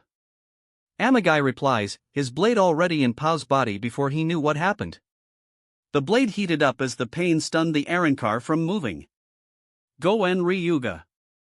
Shusuke said as one by one, geysers of flame burst out from all over the Arrancar's body. Shonan Pao didn't even have time to scream as he was consumed by the flames and turned to ash. When it was finished, Amagai reverted his blade back to normal and sheathed it. Sorry, Captain Love. I still relied on my Bankai. Ichigo vs. Aburama. Ichigo was happy when he got his opponent, thinking he found a kindred spirit that longed for the thrill of combat.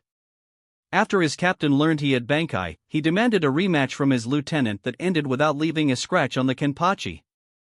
Said it was fulfilling the promise from their first fight to have a rematch and ending the last fight he expected to have until his and Ichigo's next rematch. Not too long afterward, he begged his captain to train him to become a lieutenant worthy of the Kenpachi. He was happy to make progress under his captain's brutal tutelage and happy that he found something that lived for the thrill of combat like him. He was disappointed and furious as Aburama Redder only fought at a distance with steel-like feathers shooting down at the bald lieutenant. Is this really the fight you were talking about? Ichigo yelled at his opponent, dodging another barrage of steel feathers. Was all that talk just hype? His words gave Redder pause, just as he was about to unleash another strike. I said I was going to crush you. Aburama returned, yelling at the same volume. What's wrong with how I fight? You got me all excited for an up-close and personal battle, the furious dance of death as we swing our blades at each other. The lieutenant explained, resting his staff on his shoulder. How can that happen if all you're doing is shooting your stinking feathers down at me? You're not a real warrior. You're a coward. Aburama actually flinched before seething in anger. I am no coward. He roared defiantly, getting ready to fire another barrage at Ichigo. Then get down here and prove it. The Soul Reaper simply said, once again giving the Arrancar pause. Fine, I'll do that, he said, before stabbing himself in his chest markings and tracing their patterns. When finished, he began to glow with power before another pair of wings burst from his back. Get ready, 'cause I'm coming for you, Ichigo Madarame, he said with silent fury. I plan on it. Bankai. Ichigo returned with his own quiet anger while summoning his Bankai and enveloped in the whirlwind as red energy flowed around him. He soon held the triple blades of his final release and was ready to charge when the dragon pulsated and completely filled. Hozukimaru? Everything all right? He asked his Zanpakuto as he got ready to fight. The only response he received was the red cackling energy dragons roaring at Aburama. Talking a big game but none of the skill to back it up and none of the guts to actually put himself in danger? Yeah, that'd do it. Reminds me too much of my damned faults. Ichigo conceded as he filled himself with power. Ryuman Hozukimaru. He roared, feeling his earlier excitement return. Come at me, Ichidash. Aburama roared as he charged toward the Shinigami, only for Ichigo to fly past him and slicing off Redder's wings with his Guandao. Aburama gasped in pain as he felt his wings and primary weapons sever from his body. He slammed into the building and through a couple of floors before landing on another building. He pushed himself up as all of his excitement was replaced with fear, now seeing that he was at a disadvantage, as Ichigo showed up in the building. Wait. I heard that Soul Society is recruiting. I'll switch sides, he pleaded before Ichigo charged and slammed his spade into Aburama's chest, cutting him in half. We don't have room for cowards. Ichigo returned as he undid his Bankai and letting the two halves of the Arrancar fall to the ground. Man, I was really unlucky today, he said as he left his opponent to die. Ganju vs. Findor. The fight was not going well for the noble. Findor decided that he had enough of Ganju's tricks and bombs and released his Resurrection while removing most of his mask. The result gave him two lobster pincers, the right one being huge while the left was little more than a gauntlet. The third seat was bleeding from numerous cuts and missing a chunk of his arm after getting hit with some high-pressured water blasts. But, the Arrancar did keep his word and let Ganju take a break to drink from his canteen. That's where they currently were, Findor standing strong and Ganju taking the last mouthful of his canteen. Out of whatever you've been drinking? Findor asked, smiling at the idea that the annoying ant could finally be crushed. Ganju gave his canteen a few experimental shakes to confirm that it was truly empty. Through his blood-loss hazy eyes, he surveyed their surroundings.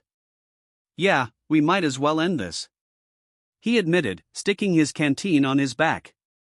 I know I don't deserve this, but you mind if we settle this man-to-man in an honest duel? He asked, taking note of some parts of a building falling apart. And why should I? Findor demanded, glaring at his opponent who held out his arms. Out of bombs, and it's only a matter of time before I run out of rature. Ganju said, sounding pathetic. Not hard when he was already bleeding to death. Do whatever you want afterward, but let me die a man with some honor. He pleaded as he jumped down to the streets and held his Zanpakuto out, ready to fight. Findor sighed as he landed across from Ganju. Very well, you sorry excuse for a Shinigami. The Arrancar said as he leveled his pincer. I'll grant you that. Before he could charge, the ground gave way beneath him in an ever-expanding pit made of sand. Within seconds, he was trapped in the very center and buried to his chest with more sand pouring in from the side. You said you were out of tricks. That you wanted to die with honor. He roared in anger, swinging his arms in an attempt to free himself. I said I was out of bombs. He heard Ganju reply as he appeared at the edge, looking down at Findor. I never said I was out of tricks. You should have seen this coming. Was anything you said to me the truth? Findor demanded as Ganju straightened out, as if he finally had a chance to catch his breath. Yeah. I do burn through my rapier very quickly, and I do rely on tricks and traps. Ganju admitted. My Zanpakuto can create and manipulate sand, but doing so is taxing in proportion to the amount of sand I'm controlling. He explained as the pit expanded to the bases of two tall buildings, causing them to buckle and collide. The pieces that fell off landed in the pit and collapsed into more sand, making Findor's eyes widen. Yep, you guessed it. The noble said with a smirk. You've been surrounded by my sand since we came here. Since the start of our fight? The Arrancar asked, a creeping sense of despair climbing into his head. Since this replica town was made. Ganju returned. I've been chugging a rapier restoration potion for over a week, waiting for this chance. He dispelled his shurikai, sheathing his Zanpakuto and letting the entire city block collapse into sand. Ganju barely escaped with Shuunpa, while Findor's screams were silenced in the avalanche. Sorry to do it that way. Getting buried alive is nothing short of horrific, he said before pulling out a flare and lighting it. Then he collapsed. Hamura and Shizuku versus Gyo and Nerga. Gyo and Nerga were already in bad shape, even with the power of their resurrections. Gyo's had a more tiger-esque pattern with squared blades at his wrists and another attached to a ponytail he grew. Nerga became a green elephantor. Though he still had his normal head, he did also have a long trunk, while his helmet had more pronounced tusks. Enhanced speed, enhanced strength, did not aid them too much when they were unable to predict the movements of their opponents. Damn brats! Gyo yelled, slashing at Hamura, who faded into black smoke just before the blade could touch her. He saw a wisp of smoke forming above him and dashed toward it, expecting to catch his prey at her most vulnerable. It wasn't until he was within arm's length did a building fall out of it, trapping him underneath it as it fell back to the earth. Shizuku was decidedly less playful than his sister as he swerved and dodged every swing made at him and countering with another slash. You scrawny bastard! Nerga yelled, swinging his trunk at Shizuku, who twisted around the appendage and hooked his scythe blade underneath it and leaving a nasty gash. As Nerga clutched his nose in pain, Shizuku disappeared in black smoke and reappeared on a building some ways away from the Arrancar and was soon joined by Hamura. Why do we have to be so weak? Hamura complained as Gyo broke free from the rubble he was trapped under. All we're doing is lightly cutting them. Big Sis Kukaku would be frustrated if she saw us now. I'm sure she knows that Captain Yukitake wanted to prioritize our ability to channel rapier. Shizuku reminded his sister of their tutelage under the kindly captain. Besides, haven't even used our hollow masks yet. How about we go further? Hamura asked, looking over in the direction of the other Shiba clan member. Big Bro Ganju already finished his fight. The boy looked to his sister, already understanding what her plan was. Alright, but who should fight? He asked before Hamura hugged him. Very well. I promise I won't be long, he said as the pair were engulfed in the black smoke and the rise in Ryatsu alerting the two Arrancar. The two wasted no time charging and firing their Siro, only for them to be hit by a blast of dark energy as Shizuku stood tall with his skull mask over his face. The next instant, he was between them and swinging his blade. Nerga dodged while Gio slashed, but was intercepted by the shaft of the polearm weapon like Shizuku knew the attack was coming.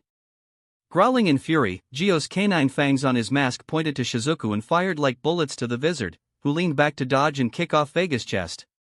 As he flew back, Nerga caught him in a death grip bear hug and began to crush the wizard. This is the end. Gio yelled as he charged a Zero, Nerga bracing himself to take the blast to ensure their enemy gets vaporized. As the blast of energy closed in on the pair, Shizuku teleported out of Nerga's grip and reappeared behind the Aaron car.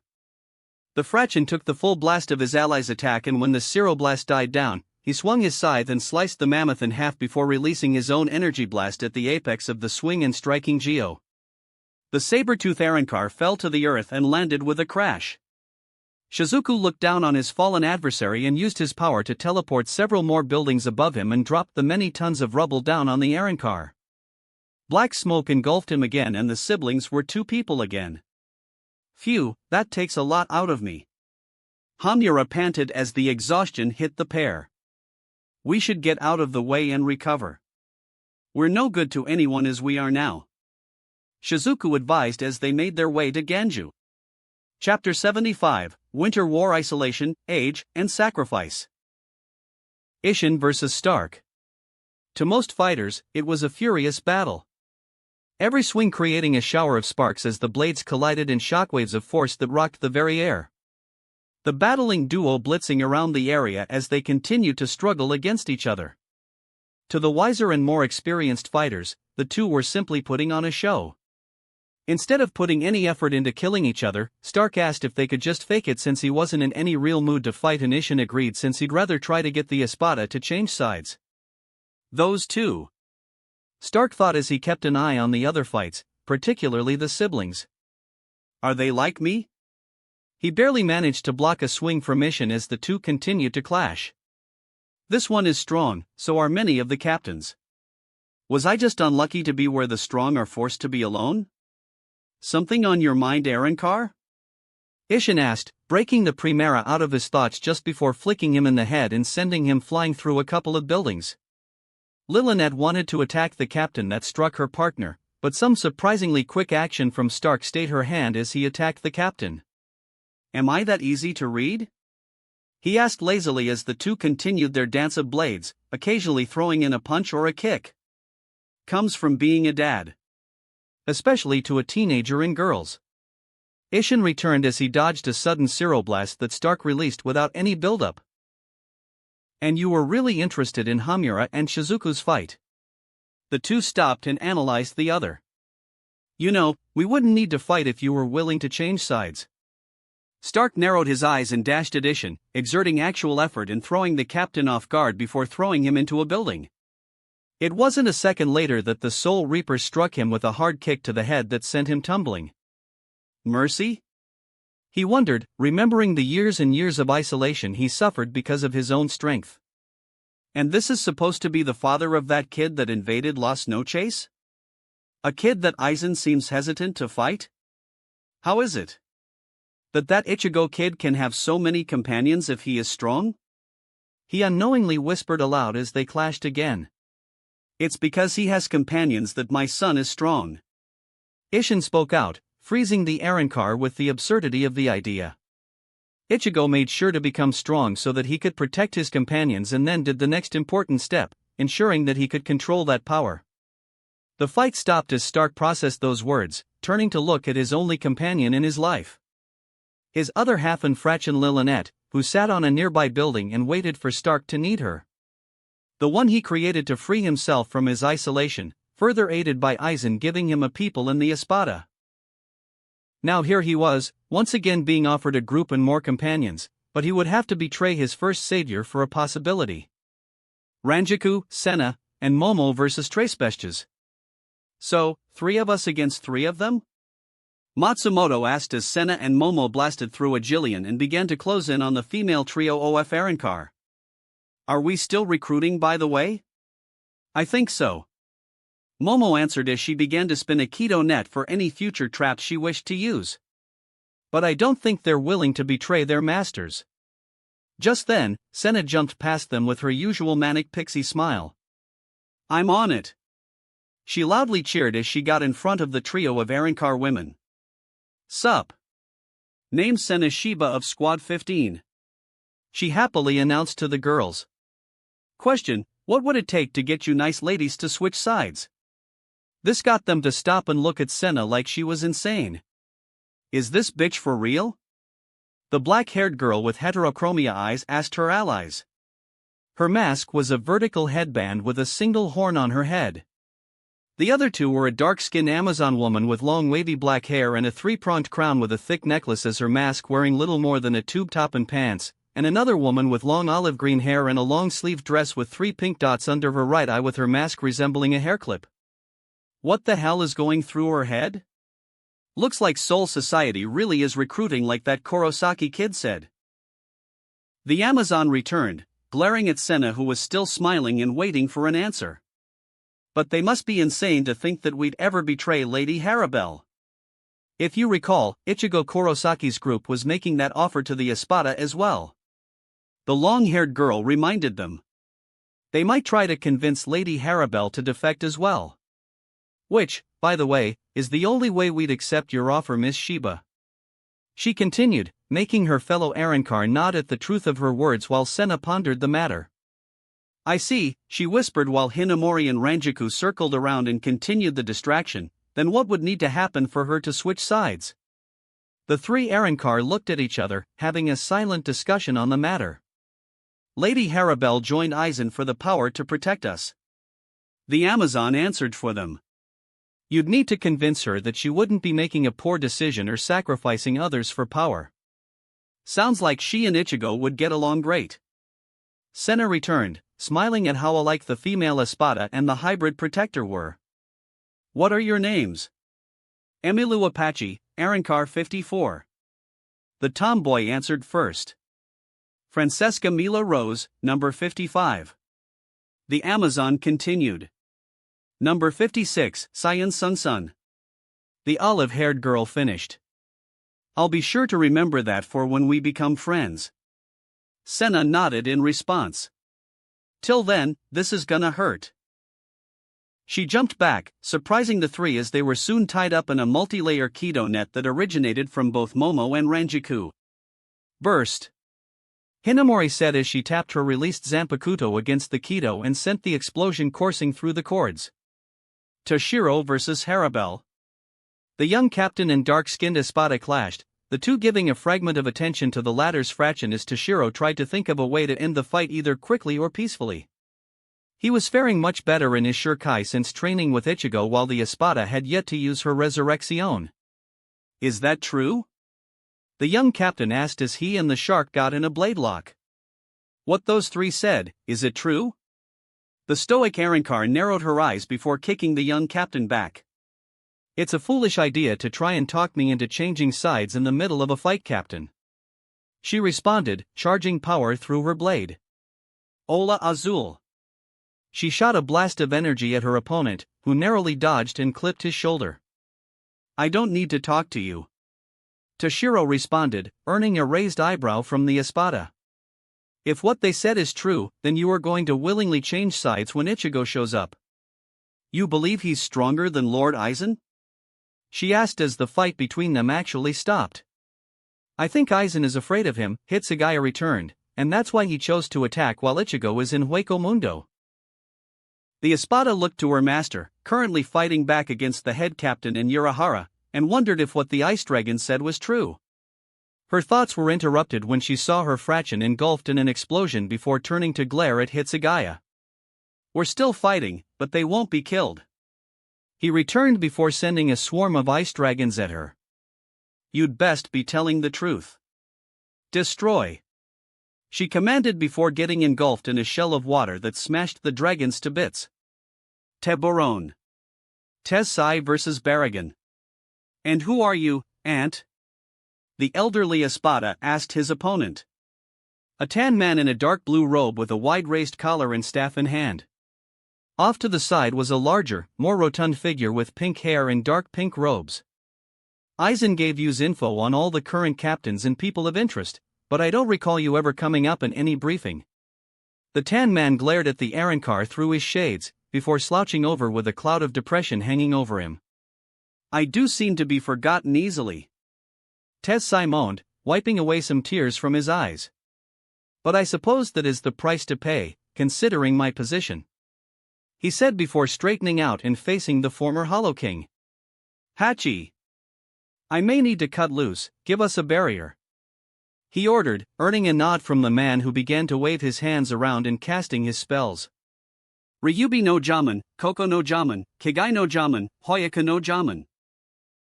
Hachi chanted, creating a large door, a large black watermill, a honeycomb-patterned shield of hexagons, and a fanning red ring connected by a single obelisk that soon entrapped the pair in a massive black rectangular cube. Sure you know Simon. I am Tessai Tsukavashi, and I will be your opponent, Tessai introduced with a slight bow. Do I get to know the name of my opponent? The scarred elder grunted before hefting a large double-headed battle axe on his shoulder. Very well, I'll give you the courtesy. I am Barragan Lusenbairn, the Segunda Espada and rightful king of Hueco Mundo, he declared, stretching his body in preparation to crush his opponent. If you are the rightful king, could you be persuaded to join the Soul Society in killing Aizen? Tessai offered, hoping for a peaceful solution. And fall under Soul Society's reign? I'll pass. Barragan denied, appearing directly in front of Tessai and slamming his knee into the Keto Master's stomach. Tessai flew across the barrier and slammed into the shell of one of the main barrier points, coughing up blood as his ribs cracked and punctured his lungs. I don't intend to fall under anyone's rule ever again. I won't just retake my throne, I will be the god of both Hueco Mundo and Soul Society. With my power, I'll have my revenge on Aizen and crush all who would stand against me, he roared, appearing before Tessai again and swung his axe down. The Keto Master barely had time to block and struggled through the pain in his chest to throw the Arrancar off. If that's what you think, then you really can't be an ally, Tessai groaned out before blasting Barragan back with a nameless Sokatsui. The plan is for Ichigo Kurosaki to become the new king of Hueco Mundo and instill someone loyal to him as the one to lead Hueco Mundo as it becomes a new branch of the Gotii. He finished healing himself with Keto before settling into a battle stance. And you made it clear you'd still be an enemy.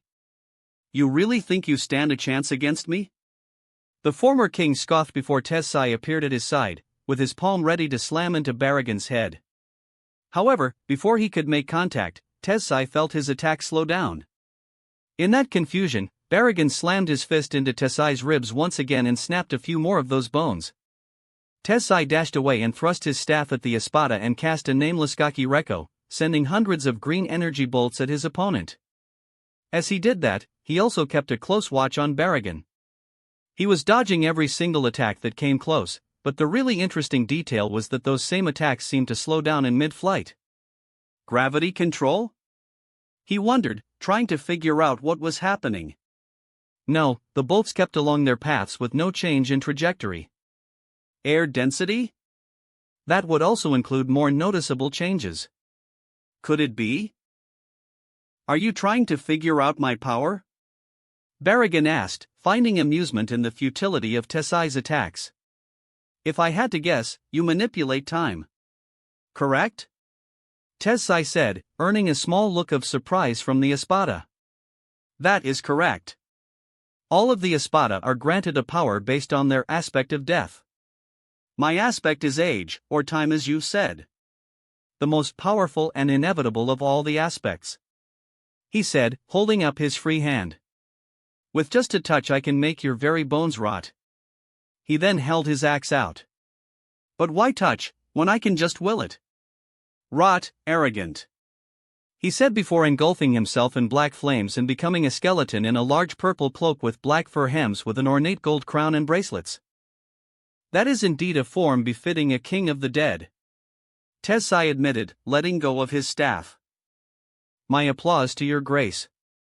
He clapped 3 times, but on the third, as he pulled his hands apart, a green bar of light appeared and glowed with increasing intensity until it flashed away. But, Now that I know your powers, this battle is mine. How arrogant of you. Respira. Barrigan said, with an ethereal layer to his gravely voice, before sending a wave of black mist at the Keto Master. There is nothing you can do before my power. All things age and rot with time. Flesh decays, plants wither, stones crumble, and Keto fades. The mist engulfed Tessai, who did not move in the face of the attack. I will take your life in penance for insulting a god, he said before laughing, basking in his victory over the Keto Master. Until he heard the voice of the dead man. Hado number 88, Haria Gekazoka Shinten Reiho. The spell blitzed through the mist and blasted a hole straight through Barrigan's torso. As he doubled over and screamed in pain, he saw the unharmed and uniged body of Tessai coming out of the mist. How? Nothing can withstand the rot of age. What did you do? Barrigan demanded, already feeling the drain on his life from the mortal blow. You are right that Keto does fade with time. But it is such a versatile art, Tessai returned, brushing away some of the mist still clinging to him. And you are not the first one to understand the power of time. Soul Reapers have toyed with the idea and the practice long before you. The difference is, we fear and respect that power over time is risky and should never be done unless under the most dire of circumstances. That light. Barrigan gasped in realization. What did you do? Create a time reversal field around yourself? Nothing of the sort. Tessai responded before pointing at the only unobstructed wall in the barrier, revealing another barrier surrounding their battlefield, with Hachi wearing his hollow mask and holding his arms out. That would be the work of that Jiku Taiko barrier my partner had created, mainly to keep the barrier we are fighting stable. No, what I did completely nullified your powers within this space. Jikantishi, the Keto that stops time. Though the skull was expressionless, Tessai could swear he saw the shock on the espada, which slowly shifted to rage. How can I rot, or my Keto fade, when time does not move? Curse you! He roared before bringing out a pitch-black and more vicious-looking battle-axe. Rot! Rot! Rot! The skeleton yelled out, swinging his axe and sending wave after wave of his aging mist. Nothing can stand before my power. Nothing can defeat me. I am Godash. He kept yelling before he noticed he was being engulfed in a black box. Kukantanai. Tessai calmly cast as he teleported the Kurohitsuji spell outside of the barriers. Seeping crest of turbidity. Arrogant vessel of lunacy. Boil forth and deny. Grow numb and flicker. Disrupt sleep. Crawling queen of iron. Eternally self-destructing doll of mud. Unite. Repulse. Fill with soil and know your own powerlessness. Hado number 90, Kurohitsuji. He chanted as the box seemed to grow more intense until it imploded. Tessai released the spell and Barrigan re-entered a normal time flow, just as his body crumbled to dust. Tessai went over to where Hachi was and spoke to him through the barrier. Maintain your time regression barrier. I'm about to release the Jikantishi. Understood. Hachi said as he poured more energy into the spell as the Shurju no Simon faded and the full force of Barrigan's aging mist struck Tessai. He roared in pain as his body decayed and regenerated until all the mist was reversed from existence, leaving the Keto Master to fall from his place. Commander Tessai! The Vizard yelled out, using Shuunpa to catch his commander and carry him to one of the buildings. Tessai was shaking from the pain, but managed to focus on their next task. I'll be fine, Hachi. Tessai growled, forcing himself to his feet. I just won't be able to fight anymore today. Let's head to wherever Squad 4 set up the aid station. We'll help them for now. Understood, sir. Hachi said, catching Tessai just as he passed out. Rest now, you've had a hard fight. With Senna, Ranjaku, and Momo. Wow, you girls look mad. Senna said as the smoke from the explosion cleared to reveal the three Fraction in their resurrection states, glaring furiously at her. We are still enemies, remember? She asked, just before the three were engulfed in a swirling tornado of bladed ash. Now to take you out of the fight so you don't accidentally die," she said, rising above the spinning ash field and twirling her staff to create a whirlwind tunnel to add to Ranjika's own field. "Don't underestimate us, you bitch." Apache growled as a crimson light appeared and exploded, dispelling the tornado of wind and ash. Senna, Ranjiku, and Momo were sent flying in opposite directions before righting themselves and seeing the Frachen tear off one arm each. "Quimera parka!" All three called out as their severed limbs came together and slowly mixed until a new being appeared. A massive muscled figure with a deer skull in the center of the head with a long green snake tail and brown fur covering most of its body and cloven hooves for feet. Its empty black gaze seemed fixated on Senna, who froze in terror, flashing back to Ganryu, easily defeating her. Time slowed to a crawl as the beast dashed forward with its hand out. Before it could connect, another being appeared and pushed her out of the way, taking the strike itself. "You stupid girl!" Zaraki growled as he appeared beside Senna. The furry monster of his Sanpo Kenju crawling out of the rubble of a building and dispersing into smoke. "Can't you tell when you're outmatched? You should have been running, not standing there gawking." The beast turned its attention to Kenpachi, who bore a savage smile as he brought up his blade. "Just watch." He walked toward the monster while Ranjiku and Momo went to Senna, the latter checking her over for injuries. "As much as I don't like how he put it, he's not wrong," Ranjiku said as the three watched Zaraki challenge the beast. "But, then again, when was the last time he felt fear?" "That would be when I told him I wanted a child," they heard Unohana say from behind them, looking at the former Kenpachi with a mix of joy and confusion. "Watch carefully, you three. We are trying to gain allies, but we are still fighting." They returned their gaze to Zaraki, just as the monster threw a punch. The Kenpachi didn't budge even a little before twisting the monster's arm and cutting him into pieces with two swings. "Pathetic!" he yelled, grabbing the deer's skull and crushing it in his grip. Shortly after that, the trace bestias attacked him, not even scratching the man known as Kenpachi. "I just told the other brat, know when you're out of your league," he said quietly, with a clear message of death in his tone. The Frachen backed off, feeling the cold touch of killing intent, while Zaraki scoffed and went back to crowd control with the Jillians. Senna watched as the 11th squad captain left, remembering the last time she needed to be saved because she was weak.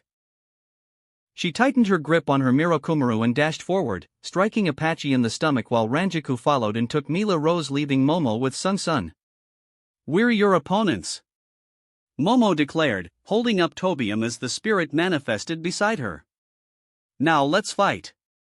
Ranjiku returned, doing the same with Heiniko. "Why can't I do that?" Senna cried, seeing how far behind she was. Toshiro versus Harabel.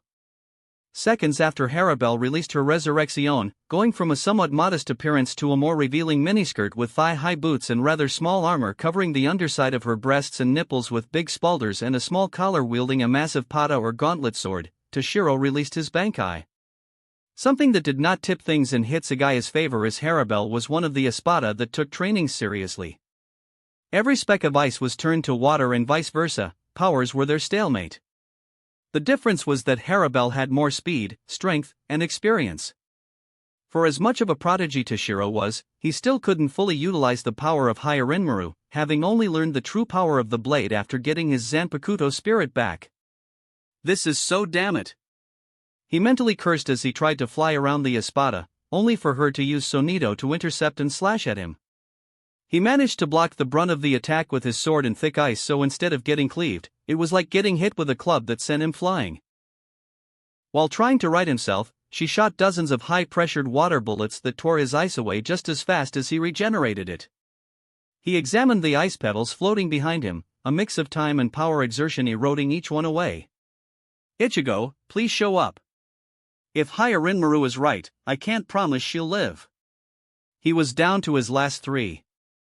"You're the one that said we're still fighting," Hal Libel said, as Toshiro sensed a massive amount of water above him. "Cascada."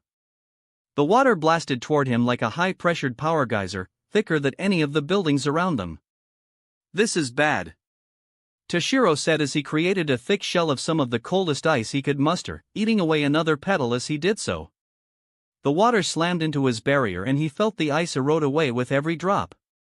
He did what he could to keep it up, but cracks formed in the shield with some jets hitting the captain like multiple fire hoses, until chunks of his own ice struck him from the water. Some cutting, some stabbing, some applying blunt force trauma, until the ice shattered and he was crushed under tons of rushing water, leaving one last crumbling pebble. "We are not allies yet, as you believe we would become," Haribel lectured the captain as he forced himself to his feet. "And why should I join a side with someone as weak as yourself among its leaders?" The final petal dissolved and the temperature dropped to freezing. "Because my true power isn't fully matured," Toshiro said, now as a tall, lanky adult without the ice wings. He seemed to struggle to stand, but Haribel had no doubt he was now 100 times more dangerous. She raised her blade and he flicked his wrist at her, freezing her blade and arm completely. "You should stand down now." Kamamura versus Tosen. Tosen. "Enough of this madness. Come to your senses." Kamamura yelled out as he and Tosen clashed, the astral bolus he used now in a smaller form he now held in hand. "How is any of this the justice you preached of?" Tosen dodged and blocked every attack with an accuracy that bordered on foresight. "I told you of my friend, did I not?" Tosen asked, standing firm in his choice. "For the peaceful world she desired, for my goals to be met, this is the path I must take." He was about to perform a counterattack when he felt the presence of his former captain, prompting him to jump out of the way and avoid the gust of razor winds. "And what goal is that, Tosen?" Kensei asked, spinning around his knife. "If it is justice, the Soul Reapers have undergone a massive change." "Yes." Kamamura immediately agreed, hoping to use this line of thought to save his friend. "Many that were imprisoned unjustly were freed, the nobles are now subject to the law, and the barrier between the Suriitai and Rukon districts is almost completely gone. Tokunada Tsuneyashiro, the man that killed your friend, was finally arrested." At that, Tosen froze. The man his friend married, the man that killed her with no repercussions, was arrested. "And he still lives?" Tosen asked after a long pause, hate that was masked now making its way forth. "That Soul Reaper still lives?" Kamamura was stunned when Tosen said Soul Reaper with open disgust. "And now your intent is revealed," Kensei said, not even shocked at Kanami's rage and maintaining his calm for the coming fight. "Easy to fool others when you use the word justice, isn't it? This was never about justice as a concept, but your own personal justice. Or more accurately, your revenge." Kamamura gasped in shock at Kensei's declaration. "I'm not denying that there were, and still are, problems with the way Soul Society operates, but that is true of all systems. You want Tsuneyashiro dead for killing your friend and you want to destroy the system that let him get away with it. How pointless." At that, Tosen turned to glare at his former captain. "Pointless?" he asked, seething in anger. "Pointless? Yes, when the Shinigami are dead then I will have my justice, but what about this has been pointless? Because no matter what you do, your friend is still dead," Kensei answered, freezing the traitor. "Everything you did, all of it was just to make yourself feel better." Tosen was trembling with rage, mumbling the demand that the wizard be silent. "The system that killed your friend has been changed, but not by your actions, and you've alienated every single person that would call you friend. All for one person and a grudge from a past that can't be changed. If she was alive now, she'd do everything in her power to stop you." Kamamura growled, coming to terms with the fact that the man he trusted, that he befriended, was never going to change. Tosen couldn't take any more and aimed to cut down Kamamura, but was intercepted by Kensei, who donned his mask. "Let's do this right and you show us the monster you've become," the wizard demanded, punching the blind man in the face and pushing him back. "Show us just how far you went in your quest for vengeance." Tosen said nothing as his hand went to his face, rancor gathering at his fingers as he slowly donned a hollow mask. No one saw the tear that appeared in the sky. With Yamamoto and Urahara, the head captain wasted no time charging at who was the current biggest threat to the peaceful era he and so many others enjoyed, with the most clever man in all the Gotei backing him up to kill the upstart. When he first charged he was attacked by what seemed like a small and innocent child, but he put aside the kindly grandfather and was the leader of the Shinigami. He wasted no time in striking down the boy, not unleashing his Shurikai or giving the Arrancar the chance to use whatever powers he may have had. When Aizen saw his plan get decapitated and punched into oblivion, he immediately unsheathed his blade and silently activated his Shurikai. He dodged Yamamoto's next slash and was ready to direct the head captain to attacking his own forces, when he was trapped in place by several black holes. "You can't fool us now," he heard Urahara say before Yamamoto reappeared in front of Aizen and slashed him across the chest, his Kido barriers barely holding as he was cut. The force of the attack actually broke him free of the Kido spell and he immediately got away from the two, feeling his body regenerate from the damage. "It was a risky gamble, but I'm glad it paid off," Kisuke said as the two captains glared at the traitor. "You found a way around my Kyoka Suigetsu?" he asked, thinking back to Ichigo's furious assault in their first fight to prevent him from trapping the hybrid in his hypnosis. "You are the only person that has been subjected to your Shurikai, but never stopped by it," Urahara returned, ready to continue the fight. "That means whoever is in contact with that Zanpakuto must be immune to the hypnosis." "You left a fragment of your Zanpakuto in Ichigo, which I ground into a fine powder and left a small amount with every captain and lieutenant." "Clever," Aizen admitted as he felt his chest pulse. "I regret that I had forgotten about that." "Like how you all seem to have forgotten that I was also a former captain of the Gotei 13. He raised his Zanpakuto, his image seeming to ripple like a water surface. "I will not fall here." Bankai. He shattered like glass as two more copies of him appeared. Yada no Kagami. The two captains tensed, unable to sense which one was the real Aizen. Just then they felt a strong Ryatsu appear and saw a massive tear in the sky, revealing the massive form of Yami Largo. Author's Rift. The door opened with Wacky Biscuit and Last Kenpachi coming in, finding my unconscious body surrounded by empty bottles. "Didn't think he'd actually drink himself unconscious," Wacky said, looking over the damage. "Well, looks like most of them are water bottles." He did say he tries to balance out the liquor. Last Kenpachi returned as Wacky dragged me away from the computer. "Looks like he finally finished the latest chapter. Took him long enough. How's it look? Let's see. Ishin vs. Stark, that seems like a good matchup. And it looks pretty close to Stark's character considering he didn't like fighting. Ranjiko and Momo got help from Senna and it seems like canon, but still kind of nice.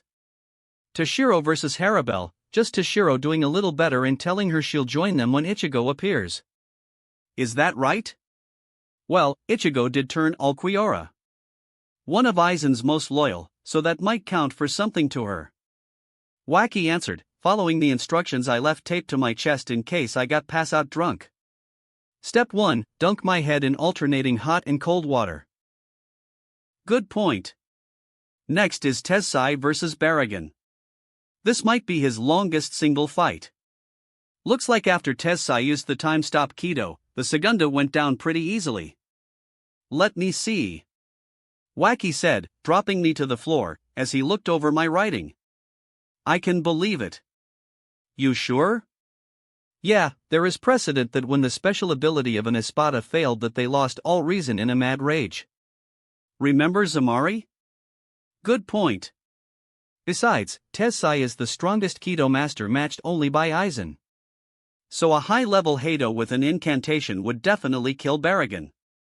Not like he won easily, he did use the forbidden Kido that break physics. Just hope other people see that. Moving on. Zaraki kills Ione and Unohana wants a baby? Not sure if he's joking about doing that. I ship it. Course you do, and Senna looks like she's getting the short end of the stick. How strong was she really? Wacky asked as he moved on to step 2. Punching my stomach to induce vomiting. Not very. Toshiro vs. Harabel revisited, early access to his completed Bankai. Wonder how the rest of the Gotei are gonna react to that. Tosen vs. Kamamura and Kensei, which is mostly Tosen getting called out on his crap. Who's Tsuneyoshiro? Oh, that's the guy from the Bleach novel, Can't Fear Your Own World. The reason Tosen's friend died was because he killed her when she yelled at him for killing his friend over a petty argument. As callous as Yawachan used his position and title among the nobility to get away with anything he wanted. Another horrid bastard. Yesh. And finishing out with Yama and Urahara confronting Aizen and... I wonder what Telak is planning for that Bankai. I wonder what Yami's doing there. He's not one of the guys Telak said would defect, right? Just gonna have to wait for that. Is he any better? I think I'm about to puke out my stomach. I groaned. He's awake, for whatever value that has. Wacky returned. Wonderful. Last Kenpachi stated as he went back to the computer. Future lemons, let's see what's coming. Oraheim, Tatsuki, and Rukia foursome, Senna, Ranjiku finally going all the way, and, What? Nell's punishment, Oraheim training lowly and meanly, and the duo now serving their king. Seems like he's planning to ask you for help on those. He received no answer until he turned to see Wacky's demented grin.